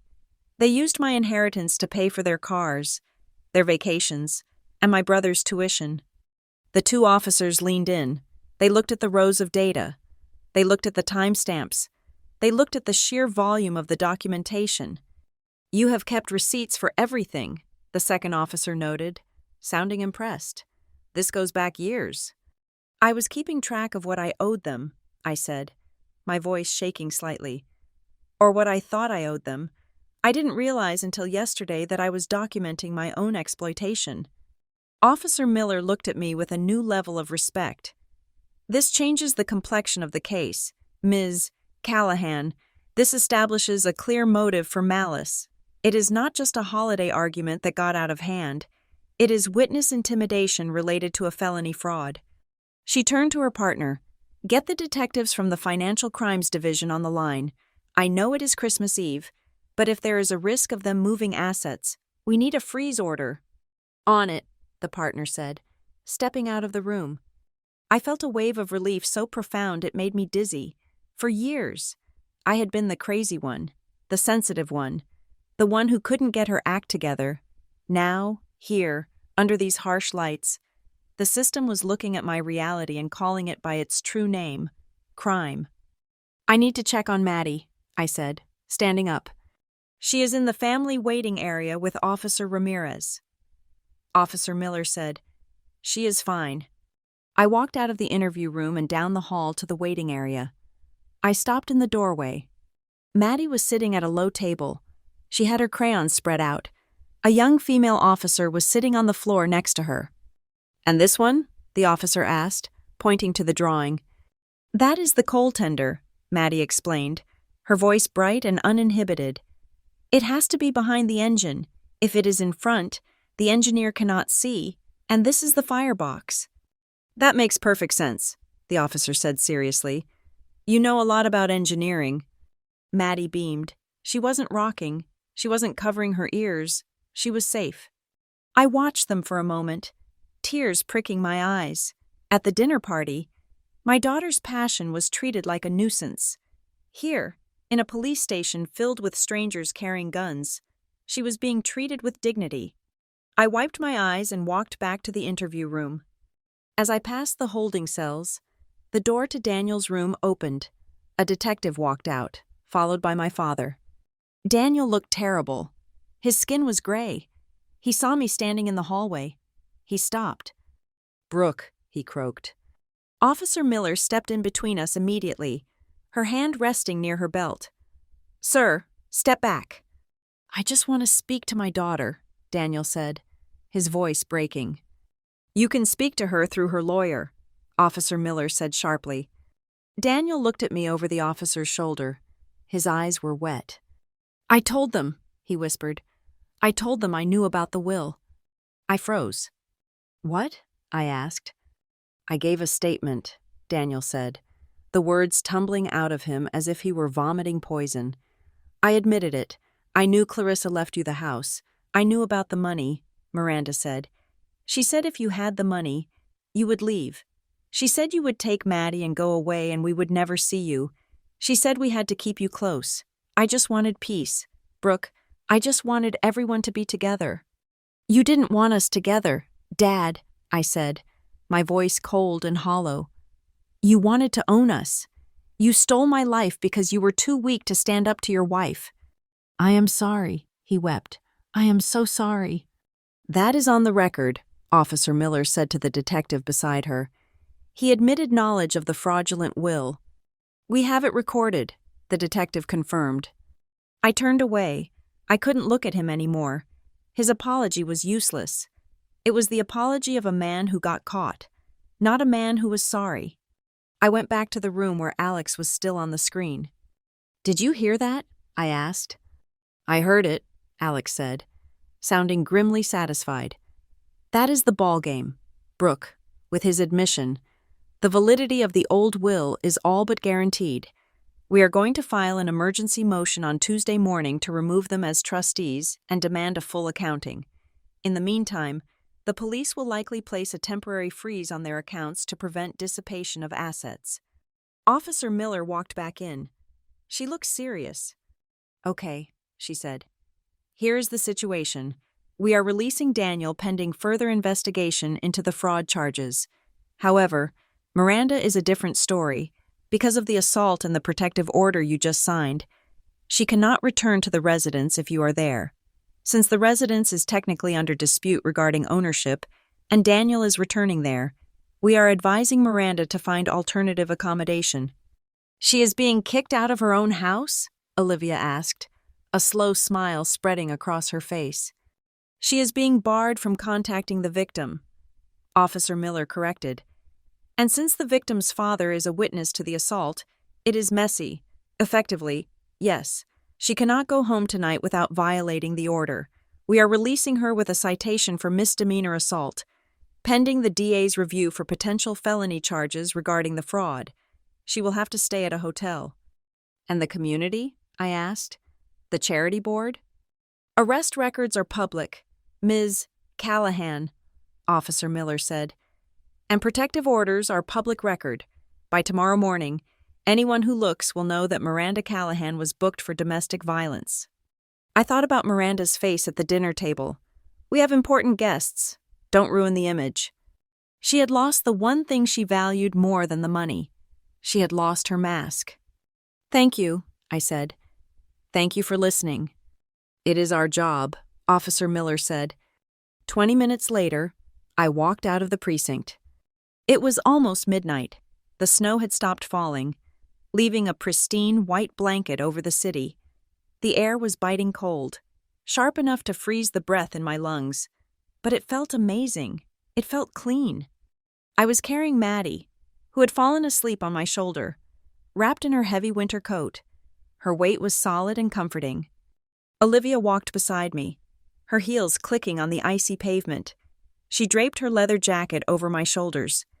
"You okay?" she asked. "I don't know," I admitted. My face hurt. My bank account was still empty. My family was destroyed. But as I looked up at the night sky, I realized something. I wasn't afraid. For the first time in 4 years, I wasn't wondering what Miranda would say. I wasn't worrying about how to pay for a watch I couldn't afford. I wasn't terrified of the next text message. "Where to?" Olivia asked. "We can go to a hotel, or my rental." "Let's go to your rental," I said. "I want to order pizza, and I want to turn off my phone." "Sounds like a plan," Olivia said. I adjusted Maddie in my arms. She stirred slightly, mumbling something about a caboose. I looked back at the police station doors. Miranda was still inside, processing her paperwork, stripped of her power, stripped of her home, stripped of her lies. I turned my back on her. "Let's go," I said. "Merry Christmas, Olivia." "Merry Christmas, Brooke." We walked into the night, leaving the wreckage of the Callahan dynasty behind us in the fluorescent glare of the precinct. I had walked in a victim. I was walking out a survivor, and tomorrow I would wake up and start building a life that actually belonged to me. 3 weeks later, the air in the conference room of Monroe and Associates smelled of lemon polish and stale coffee, a scent that was infinitely preferable to the expensive perfume and lies that permeated the Callahan estate. I sat on one side of a long glass table. On my left was Olivia, looking sharp in a navy blazer, her laptop open and ready. On my right was Alex Monroe, my lawyer, who was currently arranging a stack of files with the calm precision of an executioner. Across from us sat the ruins of my former family. Miranda was there, flanked by a high-priced attorney who looked like he regretted taking the case. She was wearing a beige suit that was clearly chosen to make her look sympathetic, but the dark circles under her eyes, visible even through layers of concealer, told a different story. Daniel sat next to her, but there was a distinct gap between their chairs, a physical manifestation of the chasm that had opened up between them since Christmas Eve. He looked older, smaller. His shoulders slumped in resignation. At the head of the table sat Mr. Henderson, the estate attorney who had handled my grandmother's affairs decades ago. He was a gray-haired man with thick glasses and zero patience for nonsense. "Let us begin," Mr. Henderson said, his voice gravelly. He placed a document in the center of the table. "I have reviewed the document presented by Ms. Olivia Hart, the last will and testament of Clarissa Jane Callahan dated November 1998. I have compared it against the records in the county archives and my own firm's closed files." He looked directly at Miranda. "This is the valid, final will," he stated flatly. The document Miranda Callahan attempted to submit, the one claiming the trust was dissolved and assets transferred to Daniel Callahan, is legally insufficient. It lacks the proper witness signatures, and the notary stamp appears to be from a commission that expired 2 years prior to the date on the document. In plain English, it is a forgery, and a clumsy one at that. Miranda stiffened. "I never knew," she said, her voice high and defensive. "I just filed what I found in Daniel's desk. I assumed it was correct." "Ignorance is not a defense against fraud, Mrs. Callahan," Alex Monroe interjected smoothly. "Especially not when we look at the bank activity." Alex picked up a remote control and clicked a button. A projector screen descended on the far wall. "This," Alex said, pointing to the spreadsheet projected in high definition, "is a flowchart of the C. Callahan Trust funds over the last 15 years. I watched the screen. It was the same data I had seen on the laptop, but seeing it projected large made it feel monumental. It was undeniable proof of theft. As you can see, Alex continued, using a laser pointer to circle a column of red numbers. Starting 4 years ago, monthly transfers of $2,500 began moving from the trust to a shell corporation registered as Miraco Holdings. The signatory on Miraco is Miranda Callahan. Alex clicked to the next slide. And here is where Miraco spent the money, he said. The list appeared. Mercedes-Benz. Lease payment, $850. The Grand Hawaiian Resort, $6,200. Ethan Callahan. Tuition payment, $12,000. Nordstrom personal shopper account, $4,000. The room was silent. The hum of the projector fan was the only sound. I looked at Miranda. She was staring at the screen, her mouth slightly open. She could not deny the numbers. They were right there, black and white, tracing the exact path of my grandmother's legacy into her closet and her garage. You stole from a special needs child to buy handbags, Olivia said. Her voice was quiet, but it cut through the room like a knife. You told Brooke there was no money for speech therapy, and then you went and bought a designer purse with the funds that were legally hers. It was family money, Miranda snapped, slamming her hand on the table. We used it to maintain the family lifestyle. Brooke is part of the family, so technically, Alex interrupted, his voice hardening. That is embezzlement. That is wire fraud. And given the amount exceeds $100,000, and it crossed state lines for that tuition payment, we are looking at federal charges. The sentencing guidelines for this level of financial elder abuse and trust fraud are not lenient. Miranda, we are talking about mandatory prison time. Miranda flinched as if she had been slapped. She looked at her lawyer. Do something, she hissed. Her lawyer sighed and closed his folder. Miranda, the paper trail is absolute. If this goes to trial, a jury will destroy you. The Charity Commission is already asking questions about your fundraising accounts based on the police report from Christmas Eve. If this financial data becomes public record in a criminal trial, you will be facing indictments from 3 different directions. Miranda's face went pale. The reality was finally sinking in. It was not just about money anymore. It was about her freedom. It was about the one thing she feared losing more than anything else, her status. What do you want? She whispered, sinking back into her chair. Alex looked at me. I nodded. Here is the settlement offer, Alex said, sliding a thick document across the glass table. It is non-negotiable. He began to list the terms. First, you will immediately sign over the deed to the property at 42 Lighthouse Road in Crescent Bay to Brooke Callahan, free and clear of all liens.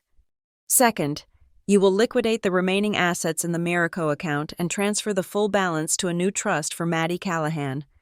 Third, you will sign a restraining order barring you from any contact with Brooke or Maddie for a period of no less than 2 years. Any violation triggers an immediate civil suit for emotional distress. Fourth, Alex paused, looking Miranda dead in the eye. You will resign from the board of the Community Foundation effective immediately. You will cite personal health reasons, so we do not have to drag the charity through the mud, but you will be gone. No more galas, no more speeches. You are done. Miranda's hands were trembling. I cannot resign, she pleaded. That board is my life. People will talk. People are already talking. Miranda, Olivia said, this is your chance to leave with a shred of dignity before the district attorney gets involved. Miranda looked at Daniel. She was looking for him to save her. She was waiting for him to bluster, to threaten, to use his influence to make this go away. Daniel looked up. He looked at Miranda. Then he looked at me. His eyes were red-rimmed. He looked at the bruise on my cheek, which had faded to a dull yellow but was still visible. Sign it, Daniel said. Miranda gasped. Daniel? Sign the papers, Miranda, Daniel said, his voice gaining a sudden, surprising strength. It is over. He turned his chair so he was facing me fully. He ignored his wife. He ignored the lawyers. Brooke, he said, his voice cracked. I was wrong. For 30 years, I was wrong. I let you carry the weight of this family because I was too cowardly to carry it myself. I knew about the will. I knew she was spending the money, and I let her do it because it was easier than fighting her. I sacrificed my daughter to keep my wife happy." He took a deep breath, and a tear leaked out of the corner of his eye. "I cannot fix what I broke," he said. "I know that, but I will not let you be robbed anymore. If you need me to testify against her, I will. If you need me to sign over my share of the house, I will. Just take what belongs to you." I looked at him. It was the apology I had waited a lifetime to hear. It was sincere, it was raw, and it was too late. "Thank you for admitting that, Dad," I said quietly. "I accept your apology, but that does not mean I trust you. Not yet." Daniel nodded, looking down at his hands. "I understand." Miranda looked between us, realizing she had lost her last ally. The wall of protection she had built around herself had crumbled. She was alone. "Fine," she spat. "Give me the pen." She grabbed the pen Alex offered. Her hand shook violently as she signed the deed transfer. She signed the resignation letter. She signed the restraining order agreement. Every stroke of the pen was a chipping away of her mask. With every signature, she became less of a matriarch and more of a bitter, defeated woman. Alex took the papers back and checked them. "Everything looks in order." He looked at me. "Brooke, there is one more thing. Given the documentation of your labor, the catering, the cleaning, the personal shopping services you provided for 4 years without compensation, we have grounds to sue for back wages. We calculate the value of your unpaid labor at roughly $40,000. We can add that to the settlement." The room went quiet again. Miranda looked up, her eyes narrowing with hate. She was bracing for the final blow. She expected me to take every penny. I looked at the spreadsheet on the screen. I looked at the totals. Then I looked at Miranda. "No," I said. Olivia looked at me, surprised. "Brooke, you earned that money." "I know I did," I said. "But I do not want a single cent of her money. I want my grandmother's house. I want the trust fund she left for me. I want what was given with love. Anything that comes from Miranda is tainted. I do not want her to ever be able to say she gave me anything. I want to walk out of here knowing I owe her nothing, and she owes me nothing but silence." I stood up. I felt tall. I felt light. "Keep your money, Miranda," I said. "You are going to need it for your legal defense when the IRS audits Miraco." Miranda flinched. She hadn't thought of the tax implications yet. "We are done here," I said. I turned and walked to the door. Olivia packed up her laptop and followed me, shooting one last triumphant look at the Callahans. Alex shook hands with the opposing counsel and gathered the signed documents. As I reached the door, I looked back one last time. Miranda was sitting alone at the table, staring at the empty wall where the projection had been. Daniel was still looking at his hands. They were together, but they were miles apart. They were trapped in a prison of their own making, a cold, empty house on a hill that no longer had a servant to keep it warm. I walked out into the lobby, and for the first time in my life, I didn't look back. That evening, the snow was falling softly outside the window of the small rental apartment I had moved into with Olivia's help. It wasn't a mansion. The heating rattled a bit, and the carpet was a little worn. But it was warm. Olivia was sitting on the floor, laughing as she tried to assemble a complex Lego set. Maddie was beside her, completely focused, directing the construction with the authority of a foreman. "No, Aunt Olivia," Maddie said patiently. "The coupling rod connects the driving wheels. It has to go on the outside." Right, sorry." Olivia grinned, winking at me. "The coupling rod. Got it." I walked over from the tiny kitchenette, carrying a tray. On it were 3 mugs of hot cocoa, piled high with marshmallows, and a large pepperoni pizza box. "Dinner is served," I announced. "Pizza," Maddie cheered. We sat on the floor, using the coffee table as our dining table. There were no crystal glasses. There were no linen napkins. There was no tension. There was no one telling Maddie to be quiet. There was just the smell of melted cheese, chocolate, and safety. "This is the best Christmas dinner ever," Olivia said, taking a bite of pizza. Better than dry turkey and guilt. Much better, I agreed, taking a sip of cocoa. Mom, look, Maddie said. She pushed a piece of paper toward me. It was a new drawing. It showed a train, a big red steam engine, puffing smoke, but this time, the train wasn't going through a dark tunnel. It was traveling along a track that ran right next to a blue ocean, and in the distance, standing on a cliff, was a small yellow house with a light in the window. That is the Crescent Bay Express, Maddie said. It is going to the house by the water. I felt a lump in my throat. It is beautiful, baby. And you know what? We are going to that house next week. We are going to see the ocean. Really? Maddie's eyes went wide. Really, I said. It is our house now. Maddie squealed with delight and went back to her drawing, adding seagulls to the sky. I looked at Olivia. She raised her mug in a silent toast. To the new house, she whispered. To the new house, I whispered back. I looked around the small room. I realized then that I had spent my whole life begging for a seat at the Callahan table. I had starved myself, literally and emotionally, trying to earn a place where I wasn't wanted. But revenge wasn't about flipping their table over. It wasn't about making them suffer. Though seeing Miranda lose her power was certainly satisfying. Revenge was this. Revenge was building my own table.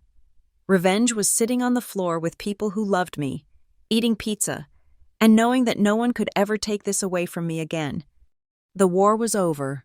The silence was gone, and the only sound left was the happy scratching of Maddie's crayon on paper, drawing a future that was finally, completely ours.